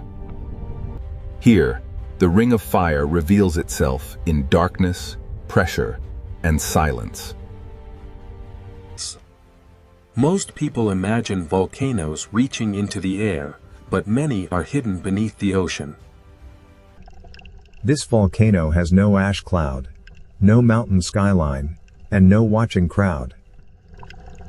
Its power is hidden below the sea, where sunlight never reaches. Under pressure, even a quiet ocean floor can become a volcanic landscape. Magma rises through fractures, searching for a path into the ocean. When lava enters the Pacific Ocean, fire and water meet in an instant. The ocean cools the lava quickly, turning molten fire into new stone. These rounded forms are pillow lava, one of the signatures of underwater eruption. The ocean floor is being built one cooled layer at a time. A submarine volcano is not only a place of destruction, it is a factory of new terrain. Every slope records older eruptions beneath the ocean, layered in darkness over time. Some eruptions build slowly, while others reshape the ocean floor in sudden bursts. Not every eruption is glowing lava. Sometimes the ocean floor exhales heat through mineral smoke. With hydrothermal vents form where seawater enters cracks, heats below, and rises again, loaded with minerals. In the deep ocean, minerals can build towers where heat escapes from the earth. These chimneys are monuments to the hidden connection between the ocean and Earth's interior. The seafloor seems to breathe, exhaling heat from a world far below. Around these vents, the ocean becomes a place of chemistry instead of sunlight. Even here, in darkness, life finds a way to gather around heat. These organisms do not depend on sunlight. They depend on chemical energy rising from the ocean floor.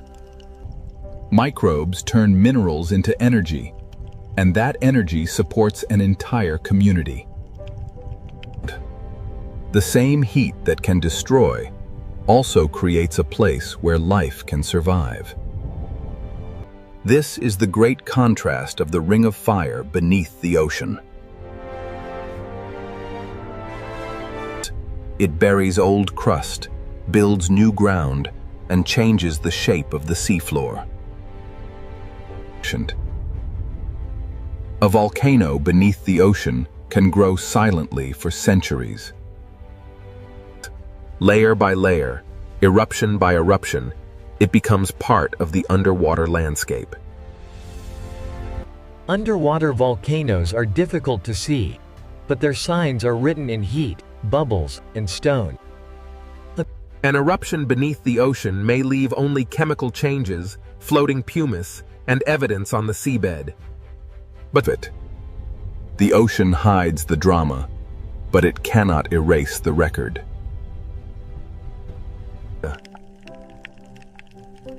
After the heat passes, the ocean floor keeps the memory of eruption. New rock is born hot, then sealed quickly by the cold Pacific Ocean. Here, time is layered across the ocean floor. Submarine volcanoes can build, collapse, fracture, and rebuild beneath the waves. Even underwater, volcanic slopes are shaped by instability and pressure. Gas, heat, and pressure rise through cracks long after an eruption begins to fade. The volcano becomes a living machine of rock, water, heat, and chemistry. This hidden world proves that destruction and creation are not separate beneath the ocean. Life gathers at the edge of heat, where the deep ocean should seem impossible. Above the vents, the Pacific Ocean remains cold and silent, hiding everything below. From the surface, none of this fire can be seen. The ocean hides not just one eruption, but a long history of volcanic change. Across the Pacific Ocean, countless volcanic worlds rise from the seafloor. Some will never become islands, but they still shape the ocean around them. Minerals from these vents paint the ocean floor with traces of Earth's interior. Old vents die, new vents open, and the volcanic system keeps changing. But even in the deep ocean, nothing here is truly frozen in time. The same heat that feeds the vents also reminds us that pressure is still rising below. A submarine volcano is connected to forces much larger than the vent itself. Behind the lava and vents lies the same tectonic engine that bends the ocean floor downward. The volcano is the visible breath of a hidden system beneath the Pacific Ocean. But the same boundary that creates volcanic fire can also lock dangerous energy in place. The Ring of Fire does not separate volcanoes from earthquakes. It connects them. Where the plates become stuck, the next story begins. The hidden fire builds new worlds, but the locked boundary stores the power to shake them. In the next part, we enter the locked boundary, where a megathrust earthquake can begin. Here beneath the Pacific Ocean, the hidden fire gives way to a different kind of power. This is where the ocean floor can become locked by friction. The plates continue trying to move, but the boundary resists. The movement does not stop. It becomes stored energy. Over decades or centuries, the upper plate can bend like a spring. The ocean above may look calm, while stress gathers below. A megathrust fault can extend for hundreds of kilometers beneath the ocean. Its scale is difficult to imagine because the ocean hides almost everything. The same system that builds volcanoes can also store earthquake energy. Nothing dramatic may happen at the surface for a long time. The quiet years are part of the earthquake, not proof that the ocean floor is still. Stress leaves small signs before the great release. Gas, pressure, and motion reveal that something deep below is changing. The boundary is locked, but the force behind it keeps pushing. This is the silent tension of the Pacific Ocean. Like a compressed spring, the ocean floor holds energy until the locked section can no longer resist. Then, in seconds, the locked boundary begins to fail. The release starts in one place and races through the boundary. A vast section of Earth's crust can move in moments. This sudden movement is the heart of a megathrust earthquake. The shaking begins below the ocean, where no city lights can see it. The rupture can travel across an enormous fault surface.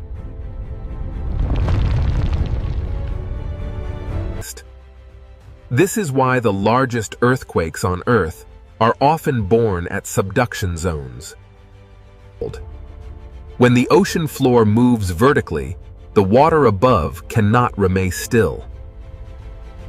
The earthquake changes the shape of the seabed in an instant. The first sign of danger is not always a giant wave, but a displacement of the entire ocean column.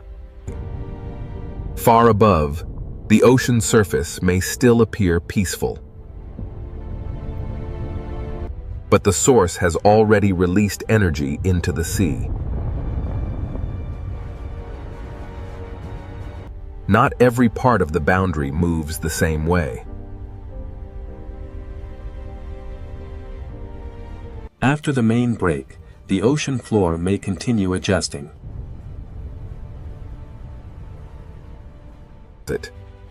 Each adjustment reminds us that an earthquake is not a single simple moment. The surface can hide the scale of what has happened below. The earthquake leaves behind a landscape of broken rock, lifted sediment, and changed pressure.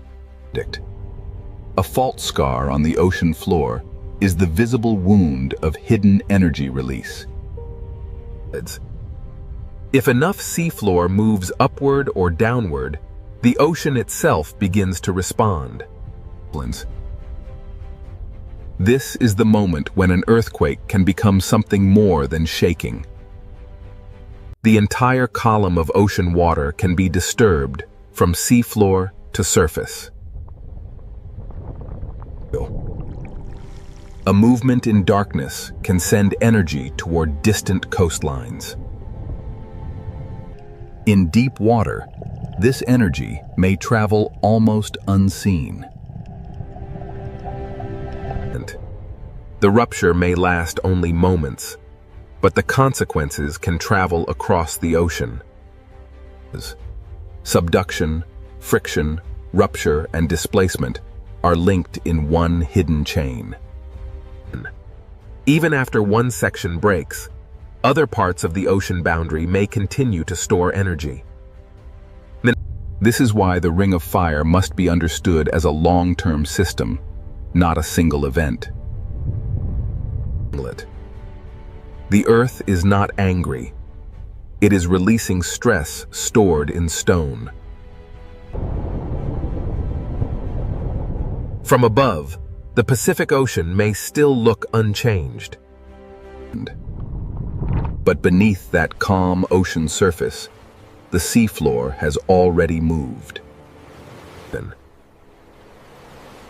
The danger of a megathrust earthquake is not only the shaking. When the ocean floor shifts vertically, the sea above it can be lifted. This is how the hidden earthquake can become a tsunami.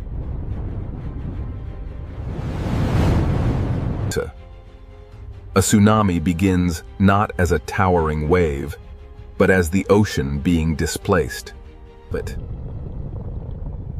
In deep water, the first movement may be almost impossible to see.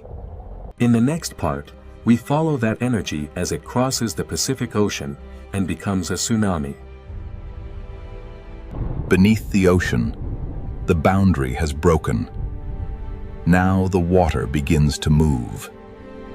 Beneath the Pacific Ocean, the boundary has broken, and now the water begins to move. A tsunami begins when the ocean floor moves and displaces the water above it. But this is not a wind wave. It is the movement of the ocean from bottom to surface. The entire ocean column is disturbed, and the energy begins to travel.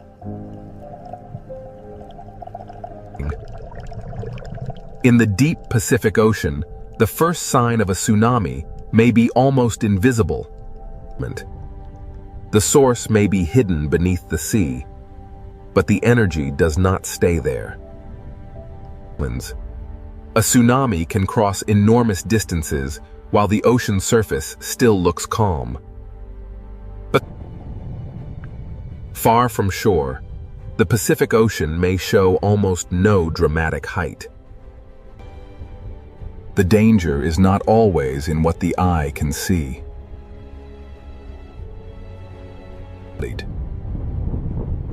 The wave is long, fast, and filled with energy.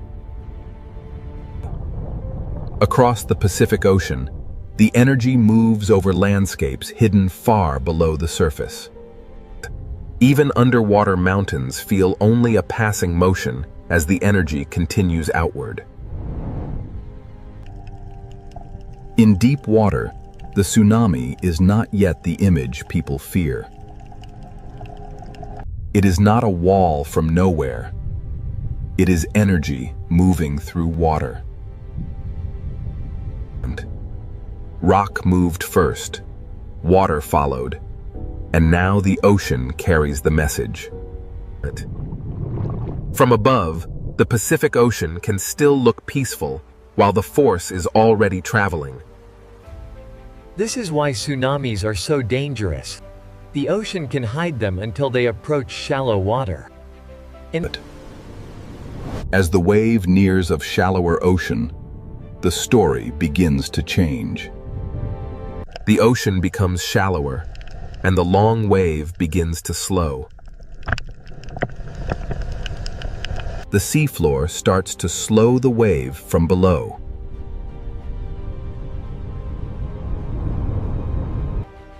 As the wave slows, its energy is squeezed into a smaller space. The hidden motion begins to grow into visible force. Near shore, the ocean floor feels the change first. The energy that was almost invisible in deep water now begins to rise. The ocean surface changes because the whole water mass is being forced upward.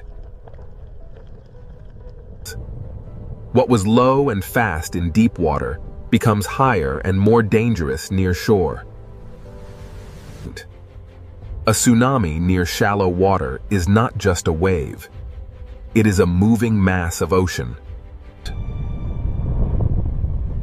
Sometimes the first warning is a strange retreat of the sea. When the ocean pulls away suddenly, it can be a sign that a stronger surge is coming. The ocean does not always announce danger with height. Sometimes it begins with motion. Then the sea returns with the energy gathered across the basin. The force is not only above the surface, it moves through the full depth of the water. This is why even a modest-looking tsunami can carry enormous power. Near shore, the Pacific Ocean can transform from calm surface into a relentless moving force. The source may be far away, but the result can arrive with little time to react. Below the surface, the tsunami is a current as much as a wave. The shape of the ocean floor can focus and strengthen the moving water. Every coastline receives the energy differently because every seafloor is shaped differently. A tsunami is physics. Rock moves, water is displaced, and energy spreads. The chain begins at the ocean floor and ends wherever the energy reaches shallow water. To understand a tsunami, we must connect the quiet surface to the hidden seafloor. The ocean remembers the movement long after the first rupture has passed. One movement in darkness can send waves across thousands of kilometers of ocean. This is why the Pacific Ocean demands understanding, not panic. Fear alone does not save lives. Understanding the mechanism does. Science cannot stop the ocean floor from moving, but it can listen. Warnings begin with measurement, observation, and respect for the ocean. The more we understand the deep ocean, the better we can live with an active planet. The Pacific Ocean is dangerous because it is alive with movement, but it is also readable. After the surge, the ocean may look peaceful again. But beneath that calm blue surface, the same geological system continues to work. The tsunami is not separate from the volcano, the trench, or the earthquake. It is one chain of motion beneath the Pacific Ocean.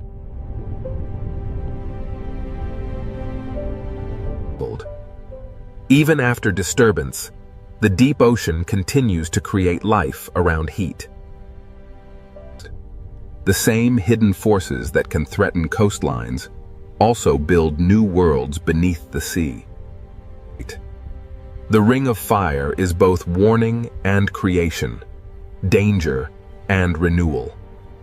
Here, life survives not by conquering the ocean, but by moving with its relentless forces. The same forces that sculpt these waves will soon carry the influence of Antarctica north, bringing with them the deep, cold breath of the ice. We are now entering the Drake Passage, the gateway to the frozen continent. Here, the ocean currents collide with the first signs of ice. Moving beyond the ice, the ocean reveals its power. And there, on the edge of the world, a shape unlike any cloud or wave beckons. As we push through the swirling mist of the Southern Ocean, the first signs of the Antarctic ice begin to emerge. Plunging beneath the surface reveals the true architects of this world. Immense ribbons of current flow across the seabed, moving mountains of ice unseen. Rising from the depths, the ocean reveals its true power. The living wind of the Drake Passage gives way to the silent majesty of Antarctic ice. Here, the Drake Passage reveals itself as a living system. We move now towards the story of the ice. Emerging from the mist of the violent Southern Ocean, the first giants appear. Blue and white sentinels, beginning their long voyage north. Emerging through the mist, the great glacier stands silent, a wall of frozen history, while the dark waves crash below. Against these walls of blue ice, the waves of the Southern Ocean spend their fury, a timeless battle between water and frost. Antarctica holds its secrets in the ice, a vast, frozen memory, contrasted by the restless sea. Adrift in the formidable swells of the Drake Passage, this solitary iceberg begins its final voyage, a silent messenger from the deep south. Rising from the turbulent ocean, the iceberg's visible peak suggests the immense mass hidden beneath the waterline. Below the turbulent surface, the true scale of the iceberg is revealed, a colossal structure of ancient ice extending deep into the dark ocean abyss. Here, beneath the waves, the ancient ice begins its slow, inevitable return to the sea. Meltwater streams carry... Here, frozen land meets the moving sea. This quiet exchange of meltwater fundamentally alters the ocean's chemistry and currents. Rising from the depths, we witness the sheer magnitude of the iceberg. Here, wind and wave collide with millennia of compressed ice. The Drake Passage possesses a raw power unmatched anywhere on Earth, constantly reshaping the Antarctic coastline. The ocean slowly breaks, moves, and transforms the frozen landscape, demonstrating an unstoppable force. Wonders. Here, at the edge of the Antarctic, the Drake Passage lives up to its fearsome reputation. A place of raw power. Between these towering monoliths, the ocean's fury is trapped, a violent contrast to the stillness of the ice. Leaving the icy embrace of the bergs, the open ocean beckons. Here, the world of ice merges with the dark, The Drake Passage is a place of immense power. Here, the ocean's ceaseless current demonstrates that even the most ancient... Passing through the arch, the true scale of the Southern Ocean reveals itself. Dark waters and floating ice stretch toward the distant peninsula. The dramatic currents of the Drake Passage carry these ice fragments, a visual testament to the hidden power of the Antarctic circumpolar current below. Beneath the surface, the cold currents begin their journey, a vast planetary pathway moving ice and water in a cycle spanning the entire globe. As the meltwater trails sink and spread, the ocean absorbs the cold freshwater memory, fundamentally altering the deep currents. Here, the ocean reveals its true complexity. Layers of temperature, salt, and melting ice converge in a dynamic, global climate space. Emerging from the depths, the visualization reveals the vast currents circling Antarctica, accelerating as they funnel through the narrow Drake Passage. What appears as energy from space is revealed at the surface as the immense power of the ocean, where the exchange of cold water drives global circulation. The sheer power of the ocean is evident here. Yet, this small autonomous research buoy shows us that even this battered by the relentless waves of the Drake Passage, this solitary buoy continues its silent vigil, recording the vital statistics of the Southern Ocean. Even as the storm rages above, deep beneath the waves, the true power of the ocean currents remains constant, observed by silent scientific sentinels. Here, in the vast expanse of the Drake Passage, the ocean itself becomes an observatory without... Rising from the depths, the ocean's true power becomes evident. The hidden currents measured below reveal a climate story unfolding violently at the surface. The Drake Passage, a turbulent gateway where the world's oceans converge, driven by forces that shape the global climate. As the massive iceberg slowly turns, the powerful waves carve deep into its base, demonstrating the relentless force of the warming sea. Here, the ancient ice surrenders to the sea. Drop by drop, the Antarctic meltwater begins its long voyage. As the wind strengthens, the ocean reminds us that even climate processes are wrapped in violence, motion, and the profound cold of the water. Here, at the edge of the world in the Drake Passage, the ocean reveals itself as a vast, powerful transport system. Look closely at the foam lines stretching eastward. They reveal a massive circulation pattern moving far beyond the confines of the Drake Passage. Hidden beneath the waves, the deep currents silently carry the signals of a changing climate, a powerful force shaping the planet's future. These luminous currents represent the raw, physical power of the Drake Passage, connecting surface life with the deepest reaches of the ocean. The ocean currents are relentless. They transport these fragments across the globe, even as the warming waters slowly begin to break them apart. Cast adrift from the frozen continent, these fragments begin their final journey, surrendered to the warming currents. Life here is defined by the elements, The albatross, master of the wind, navigates the turbulent sea and the towering ice of the Drake Passage. These waters are a reminder that some forces are far greater than any single creature. As the storm finally recedes, the ocean reveals its true, powerful rhythm, a reminder of nature's enduring strength. In the Drake Passage, where Earth's motion becomes visible, the softening storm reveals the relentless drift of ancient ice. We descend into the ancient currents, a restless ocean, shaped by the relentless wind and the slow march of ice, a world unfinished, libs. As the camera turns south, we see the true source of global ocean influence. Antarctica. As the last signs of the continent vanish behind us, we face the raw power of the open ocean. Pure wind, pure water, planetary scale. Here, the ancient forces of geography, wind and current converge, shaping the very face of the planet. Here, at the edge of the world, the clouds momentarily part, revealing the terrifying beauty of the Southern Ocean. Each wave carries the memory of wind, hidden current, deep seafloor, drifting ice, and the cold breath of Antarctica. As the last iceberg yields to the dark sea, the ocean continues its timeless journey, carrying the memory of Antarctica. Here, in the vastness of the Drake Passage, no map, no ship, no instrument, and no human voice can truly tame this waterway. The immense power of the Southern Ocean is revealed as storm clouds and drifting ice merge with the dark sea of the Drake Passage. As this six-part journey concludes, the Drake Passage reminds us that the ocean is still alive, still violent, and still beyond human control. Between desert and deep ocean, the Red Sea hides a world far more alive than its surface suggests. From above, this ocean looks narrow, but below the surface, it opens into a vertical kingdom. The desert disappears, the heat fades, and the ocean begins to reveal its hidden world. At first, the reef looks like paradise, a living ocean city filled with color, fish, and light. But this beauty is not peaceful in a simple way. Every fish here lives close to danger. In this ocean, coral is not only shelter, it is a maze where every path can become a trap. The Red Sea Ocean is a corridor of predators, where every layer has its own hunter. Beyond the reef edge, the ocean changes. The blue becomes deeper, quieter, and more dangerous. Hammerheads patrol the blue, reef sharks guard the walls, barracudas wait in the current, and silent hunters hide below. So who truly rules this narrow ocean corridor? The answer begins here, inside. To understand who rules this ocean, we must begin with the reef, the living city where every hunt starts.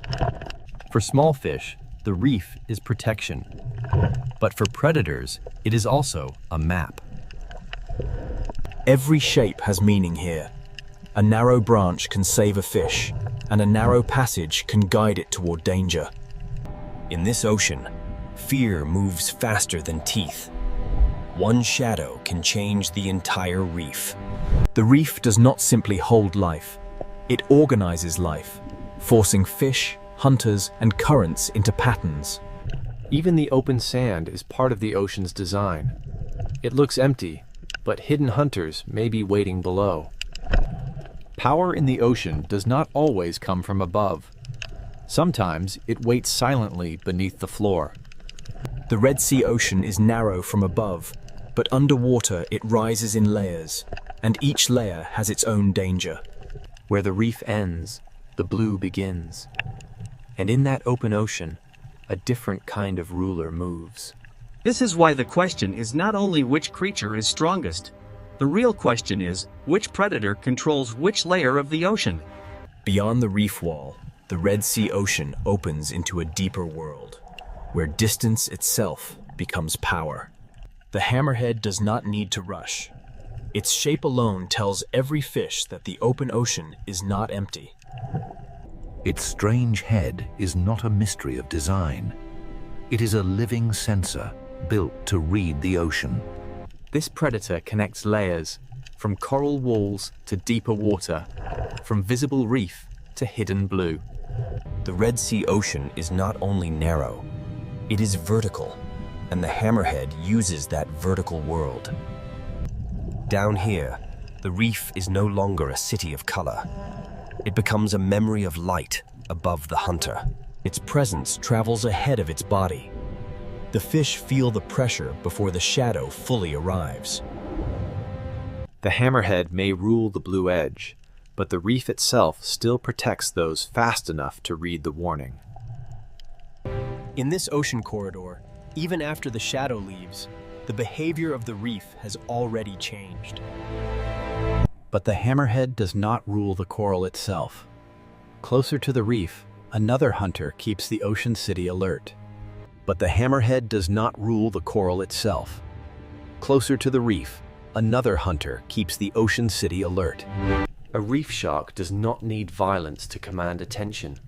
Its patrol alone sends a warning through the ocean. Here, power is rhythm. The shark follows the wall, and the fish reshape themselves around its path. The reef gives fish places to hide, but it also gives predators routes to follow. A single shark can turn open water into risk, and a safe path into a difficult choice. Not every reef shark moves the same way. Some patrol the edge, while others wait inside the hidden architecture of coral. In the Red Sea Ocean, even a resting predator changes how fish use space. In shallower ocean light, another reef shark carries the same message. The open edge is never neutral. These sharks do not simply hunt fish. They shape the behavior of every fish that shares the reef. Reef sharks rule the patrol line, but above the coral and inside the current, another predator waits like a silver blade. Reef sharks rule the patrol line, but above the coral, another predator waits in perfect stillness. Barracuda do not command the ocean by size. They command it by timing, patience, and sudden speed. In this narrow ocean corridor, stillness can be more frightening than motion. One break in the pattern, and the quiet ocean becomes a chase. The reef saves some fish, but the open water always demands a price for hesitation. But not every hunter in the Red Sea Ocean needs speed. Some rule by waiting inside the reef itself. The grouper does not need the whole ocean. It only needs one cave, one ledge, and one careless fish. Below the reef, the ocean hides another kind of power, silent, flat, and almost impossible to see. The ray does not patrol the wall or chase through the current. It reads the ocean floor like a secret map. So who truly rules this narrow ocean corridor? The answer is not one creature. The Red Sea Ocean does not begin with predators alone. It begins with the reef that makes predators possible. The Red Sea Ocean does not begin with predators alone. It begins with the reef that makes predators possible. A reef is a city built by living animals, filled with streets, rooms, tunnels, and hidden doors. Every narrow path can protect a fish, but every narrow path can also guide it toward danger. In this ocean, danger often arrives first as pressure, not as teeth. The reef creates choices, and in a predator's ocean, every choice has a cost. Grazing fish feed in the open, but they never forget the shelter behind them. Small fish survive by reading space, current, shadow, and distance to coral. A school can disappear into coral in a heartbeat, leaving the ocean above it silent. The reef protects life by hiding it, releasing it, and hiding it again. But the same shelter that protects prey can also conceal a hunter. Predators learn these paths because the reef teaches fish where they must pass. A gap that lasts only a second can become the most dangerous place in the ocean. Safety is never permanent here. It is borrowed from the shape of the reef. This is why the Red Sea Ocean feels larger than it looks. It is narrow, but it is layered. Between coral walls, even sand becomes part of the hunting system.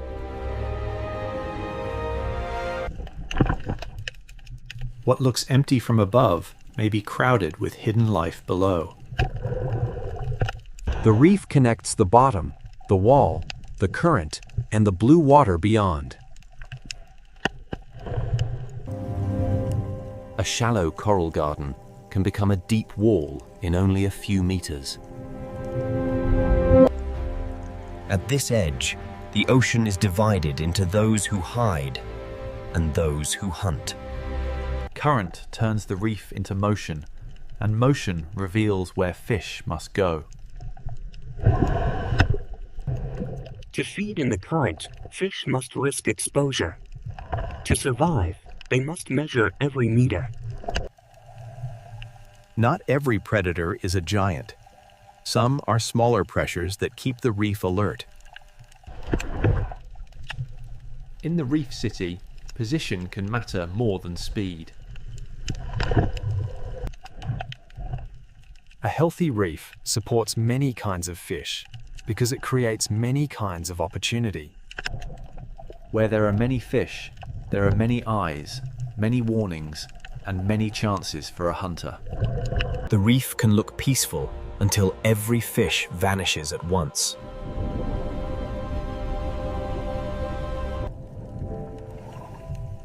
Survival here is a rhythm of leaving, hiding, and returning. The architecture of coral decides how the ocean moves. At the slope, the reef becomes a border between the crowded city and the unknown blue. The closer fish stay to structure, the more choices they have when danger arrives. The blue beyond the wall is not empty space. It is another hunting ground. This is the first lesson of the Red Sea Ocean. Predators are not separate from the reef. They are products of it. The reef keeps fish alert, and alert fish keep the entire ocean city moving. Every meal is a calculation. How far from shelter? How long in the open? How close to the current? The reef is not one solid wall. It is a network of safe zones divided by danger.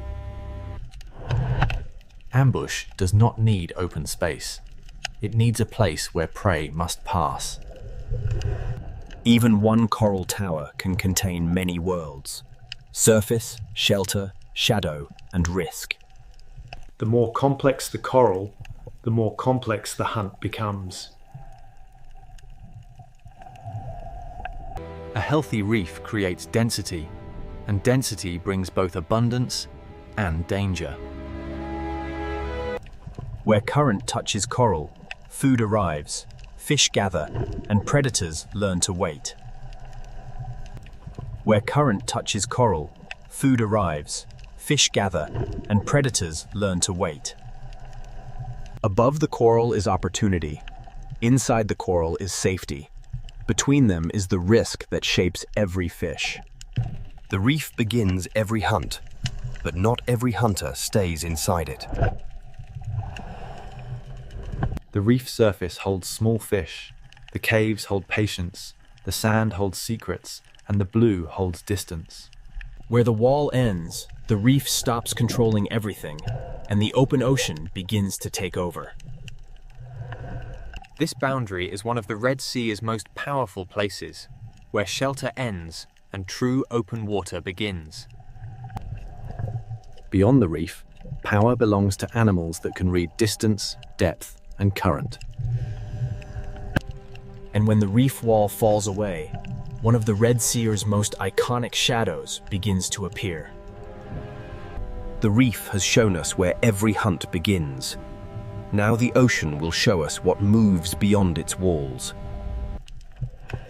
Beyond the reef, the Red Sea Ocean belongs to distance, depth, and shadows. The hammerhead is not a reef hunter. It is a reader of open ocean space. Its strange shape is not weakness. It is a tool built to sense the hidden signals of the ocean. Here, the coral city fades, and the ocean becomes a map of current, depth, and motion. The Red Sea is narrow from the sky, but underwater it falls into a vertical world. A predator that can move through depth has access to a larger world than a reef-bound hunter. This is the hammerhead's power. Not only strength, but access to many layers of the ocean. It follows invisible roads where current carries scent, movement, and the possibility of prey. The hammerhead does not need to enter the reef to make the reef feel watched.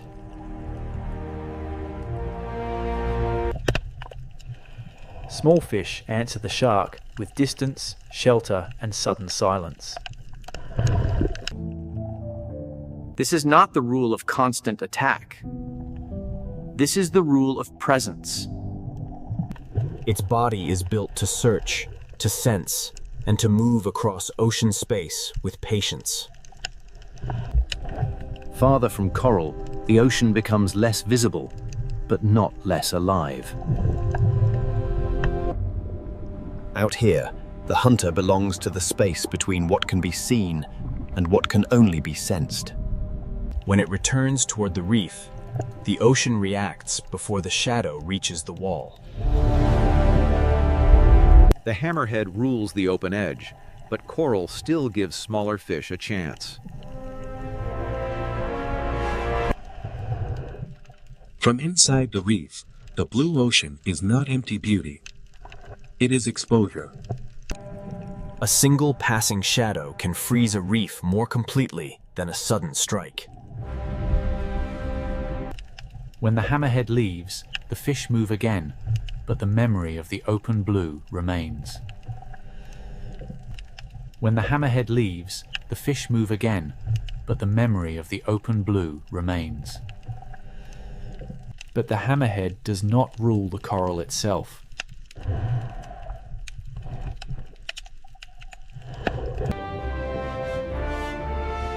Closer to the reef, power moves in a different rhythm.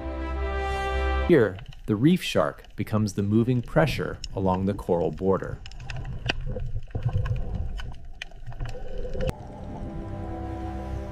It does not need to be the largest predator to change the order of the reef. The reef gives fish shelter, but the shark turns every open lane into a decision. A channel is not just a passage.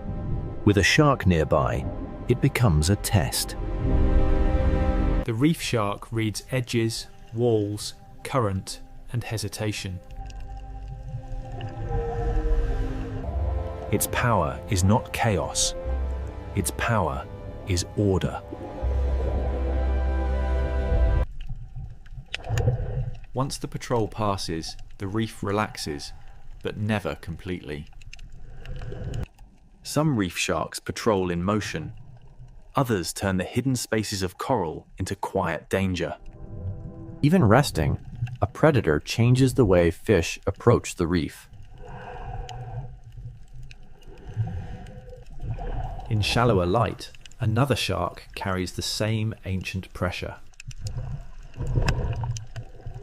The blacktip moves through sunlight, but its message is the same. Open water is never neutral. The shark does not simply search for food. It shapes the movement of everything smaller than itself. From inside the coral, even a passing shark becomes the sky of danger. Predators create caution, and caution shapes where fish feed, hide, and travel.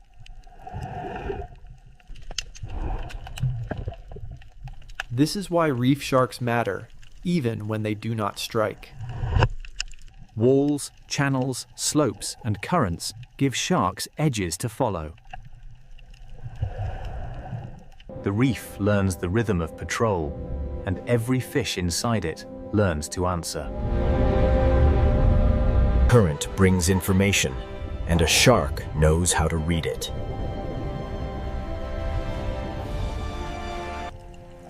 Here, the Red Sea's narrow shape does not limit life. It compresses it. Reef sharks rule not by owning every space, but by making every space matter. But the patrol line is not the only zone of power. Above the coral, in the open lanes of the ocean current, another hunter waits for one perfect moment. The hammerhead rules the blue edge. The reef shark patrols the wall. But speed is about to change the rhythm of the ocean. Part of the Red Sea is ruled by depth, part by patrol, and now the current belongs to the silver blades. In the current above the reef, the Red Sea Ocean changes rhythm again.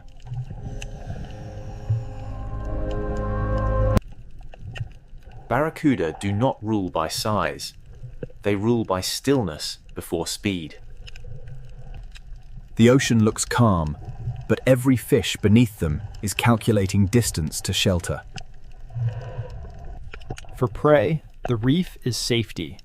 For barracuda, the space just outside it is opportunity. A current can become a corridor, and a corridor can become a trap. One instant of hesitation, and still water becomes a chase. The reef saves the quick, but the open ocean punishes the separated. Barracuda power lives in contrast. Long patience, then one precise explosion of speed. Where current touches coral, food gathers, fish gather, and predators learn the timing. The current feeds the reef, but it also exposes every fish that moves too far from shelter. In this layer of the ocean, power belongs to the animal that knows when not to move. A school survives by becoming one body, one turn, one warning. Barracuda do not chase chaos. They look for the one place where order breaks. A few meters of separation can turn a bright ocean lane into danger. Speed is not only movement, it is the ability to arrive before escape becomes possible. After every burst, the ocean returns to stillness, but every fish remembers the cost of drifting apart. The reef shark controls the wall, but barracuda control the open lane above it. Their bodies are built for clean acceleration, with no wasted movement and no warning. The barracuda waits like a blade, because the ocean will bring the moment to it. Around it, the reef moves, the fish move, the current moves. The hunter waits. The fish know the roof of the ocean can become a strike from above. In the Red Sea, the same current that brings food also brings risk. Barracuda are not the only fast hunters here. The current attracts many predators built for sudden pursuit. Trevally bring weight to speed, turning the open lane into a moving wall of pressure. Every fast predator makes the reef more valuable to the fish that can reach it. Here, speed has many shapes, each one reading the same current in a different way. The open lane rewards hunters that can cross distance before prey can organize. But among these fast hunters, barracuda remain the masters of the sudden moment.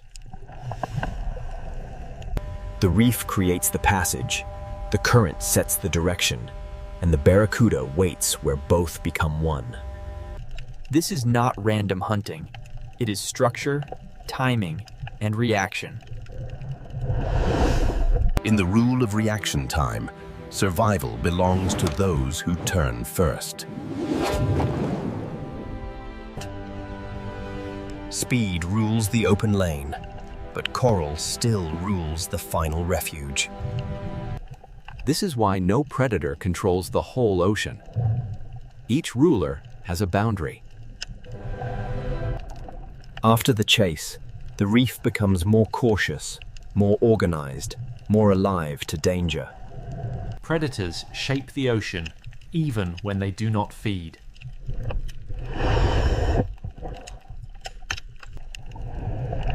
The map is not drawn in sand or stone. It is drawn in movement. For the viewer, they are beautiful. For the reef fish, they are the shape of the open water's danger. The Red Sea Ocean gives them a perfect stage. Clear water, strong current, and fish forced close to structure. But the reef has predators that do not need open water or sudden acceleration. Below the silver hunters, the reef holds a slower kind of power.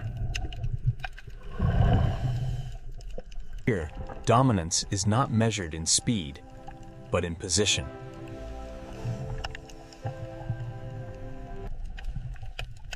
A cave can be shelter.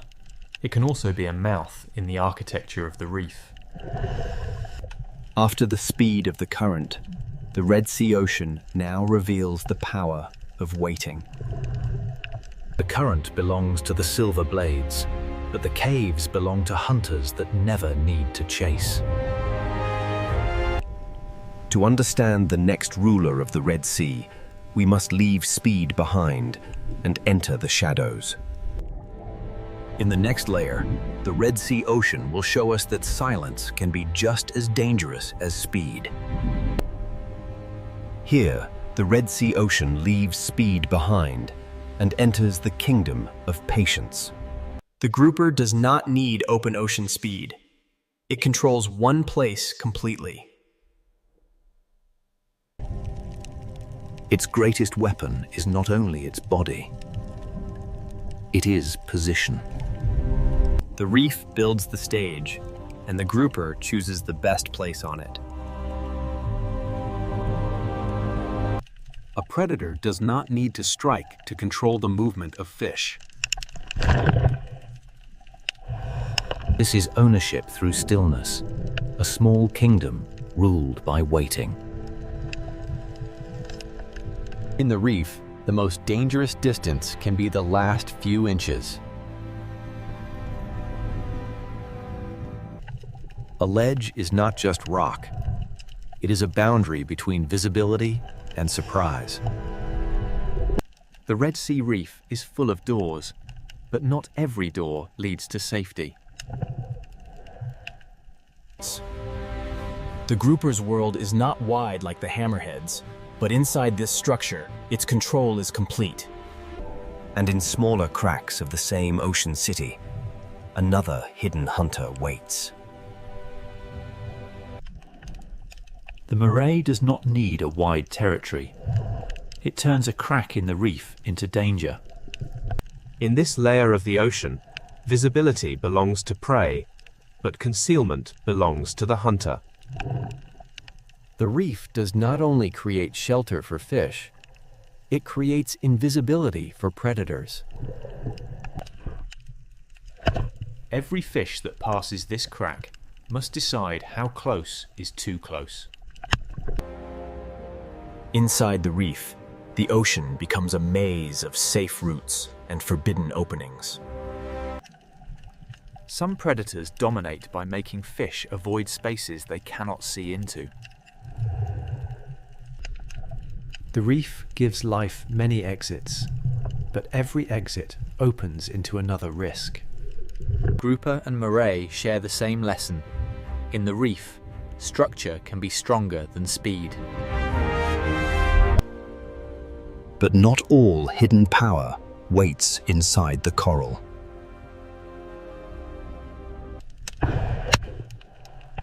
Below the reef, the ocean floor hides a quieter kind of hunter. The sand seems empty because the predator has become part of it.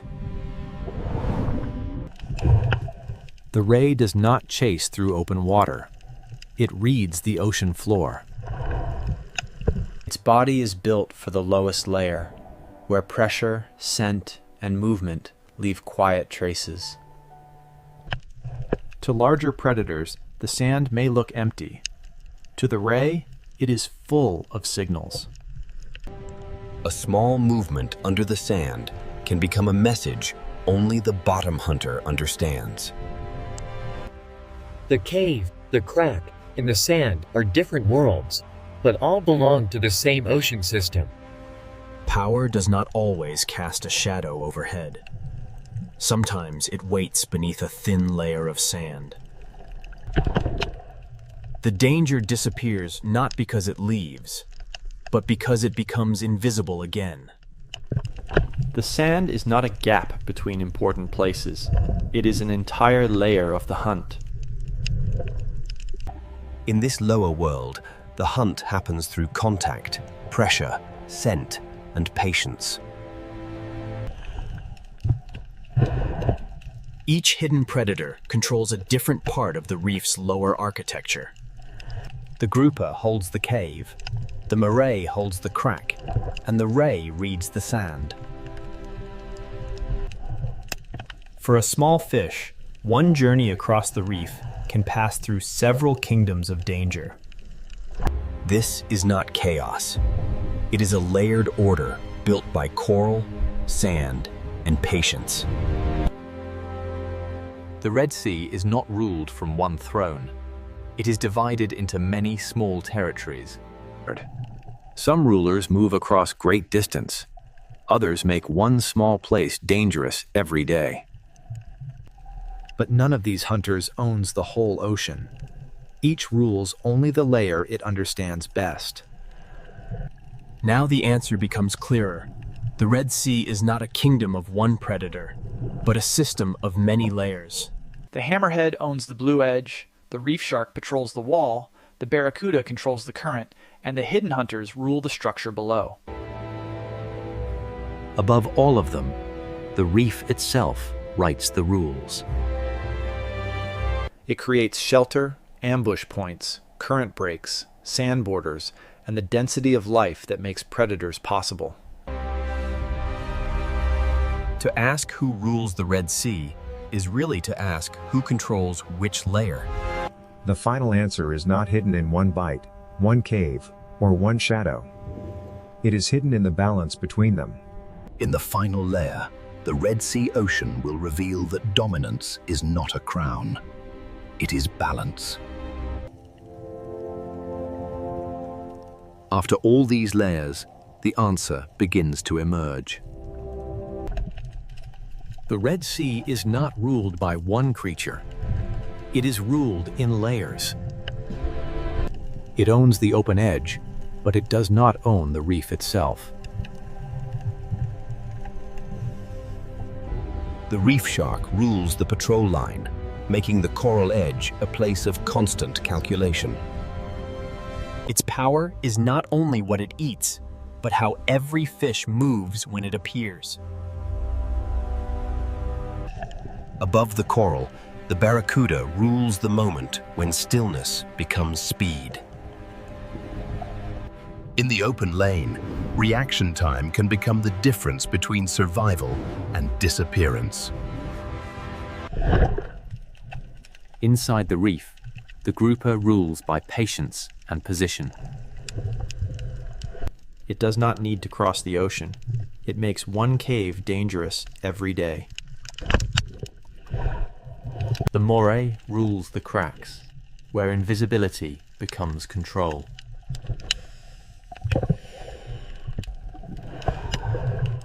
On the sandy floor, the ray rules the world that many predators ignore. It reads the floor the way a shark reads open water. Each predator rules a place, but none of them rules the entire ocean alone.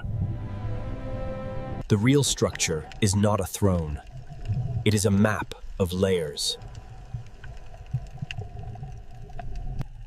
For small fish, survival means knowing which layer belongs to which hunter. Predators create caution. Caution shapes movement. Movement shapes the reef.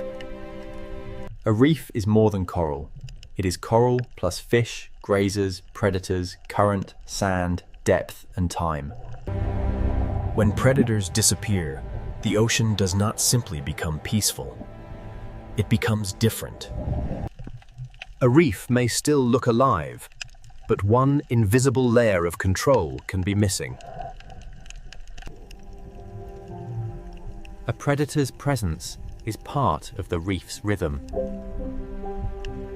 The grouper changes how fish use the cave.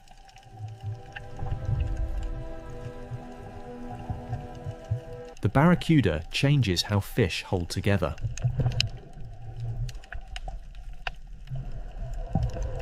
The ray changes how life moves across the bottom.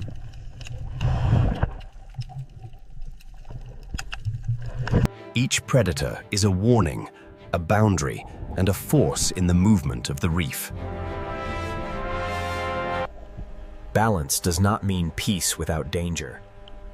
Balance means every role still exists. The Red Sea is narrow, but vertically it becomes an entire world.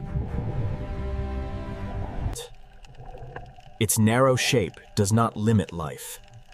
It compresses life into intensity.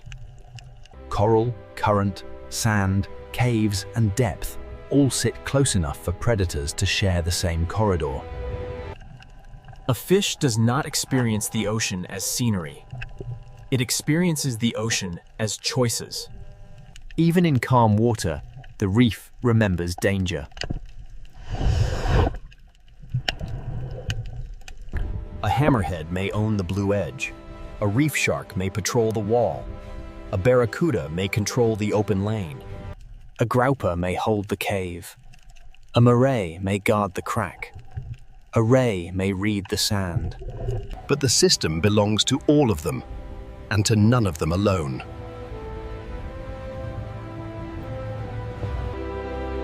Above all predators, the reef itself rules the rules. It builds the shelters, the hunting lanes, the current breaks, and the density of life. Without the reef, the predators lose the structure that gives their power meaning. Without predators, the reef loses part of the pressure that keeps it dynamic. Caution shapes movement. Movement shapes feeding. Feeding shapes coral. Coral shapes shelter. And shelter shapes the next generation of reef life.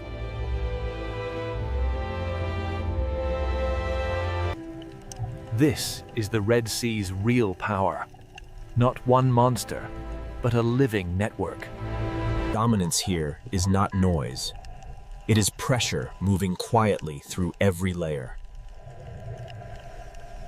From above, this may look like one narrow sea. Beneath the surface, it is many worlds stacked together. Every fish, every coral branch, every shadow, and every current carries part of the answer. The question was never only who is strongest. The question was who belongs to which layer. The answer is not one king.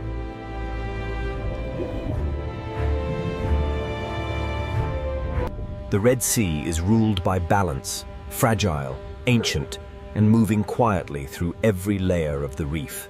A hammerhead may own the blue edge, but the blue edge is only one part of the story. A reef shark, a barracuda, a grouper, a moray, and a ray each hold a different piece of power.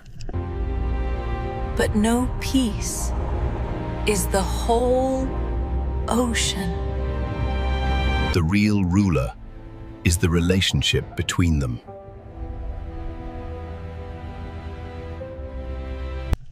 In a world so narrow, steep, and alive, dominance is not a crown. It is balance.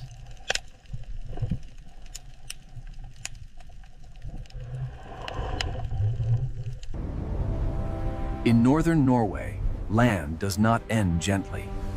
It breaks apart into fjords. Here, the ocean is not scenery. It is the force that decides where life can remain. The coast is shaped by wind, ice, and ocean, and every edge feels exposed to the next storm. In winter, the light can fade for weeks, and the ocean turns almost black beneath the Arctic sky. Small fishing villages cling to the ocean's edge, as if one more storm could pull the world into the dark water below. These houses do not stand apart from the ocean. They survive by staying close to it, and by respecting its power. The ocean gives fish movement, memory, and danger. It feeds the coast, then tests it without warning. This is not the soft coastline of a warm sea. It is a place of cold currents, rough weather, and sudden life. The ocean cuts into the land through fjords, carrying salt, cold, food, and the rhythm of survival. From above, the coast looks frozen and severe.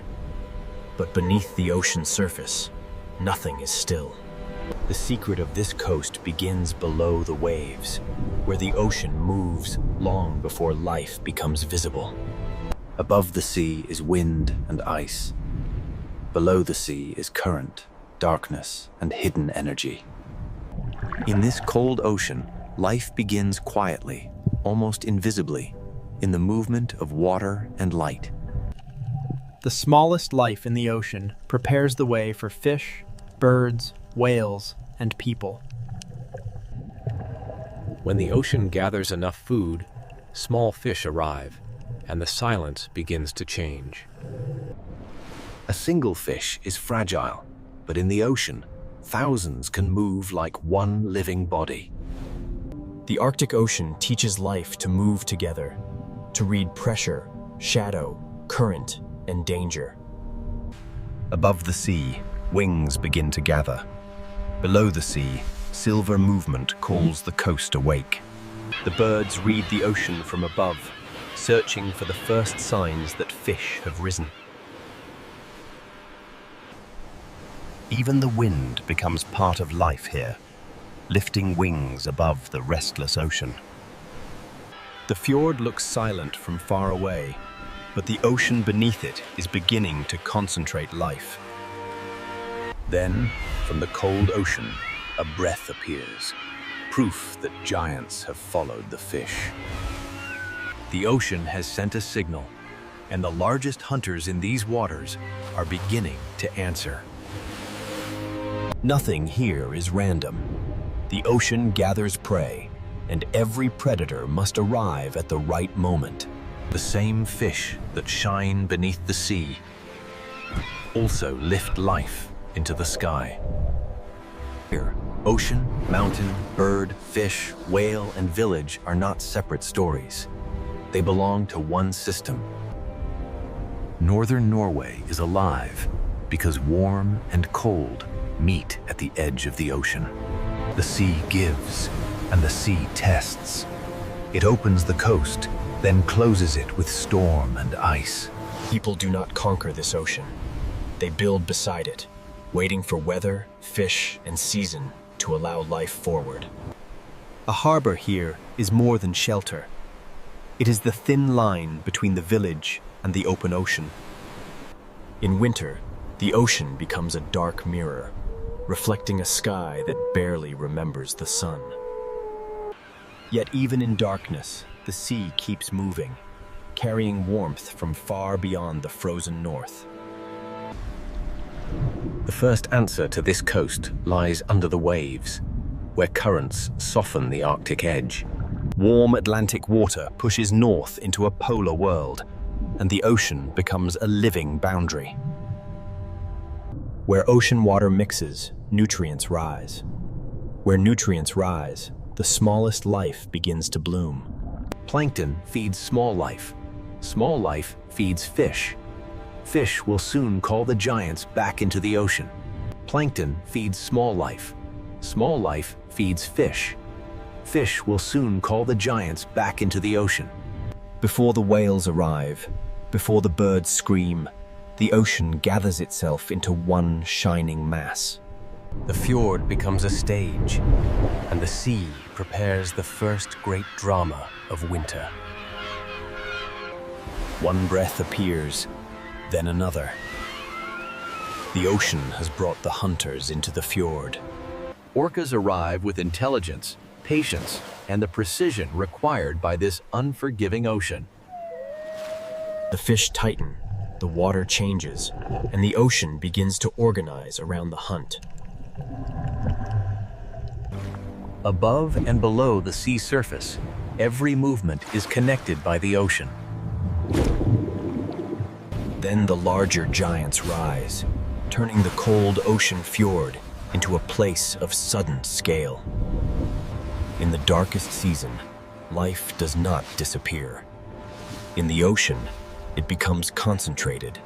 Northern Norway is not rich because it is easy. It is rich because the ocean gathers life where season and current align. But this is only the beginning.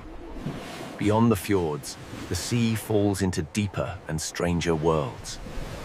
The same ocean that feeds fish and whales near the surface also opens into canyons of darkness below. To understand this coast, we must follow the ocean from current to fish, from fish to whale, and from whale to village. This is Norway at the edge of wind, ice, and ocean Nye. And the story begins with The story begins beneath the ocean, where a hidden current keeps this frozen coast alive. Northern Norway should feel locked in ice, yet the ocean refuses to become still. Far to the south, Atlantic water begins a long journey north, carrying heat into a polar world. This current does not make the Arctic warm, but it softens the edge enough for life to gather. Above the sea, winter is severe. Below the ocean surface, hidden warmth travels through the dark. The coast survives because the ocean is not one single body of water, but many forces meeting. Where Atlantic warmth meets Arctic cold, the ocean becomes dynamic, restless, and rich. Where Atlantic warmth meets Arctic cold, the ocean becomes dynamic, restless, and rich. When light returns after the long darkness, microscopic life begins to bloom. A bloom this small can change everything, because the entire visible drama begins with the invisible. Plankton feeds smaller animals, and those smaller animals become the first bridge toward fish. Small fish follow the bloom, and the cold ocean begins to concentrate energy.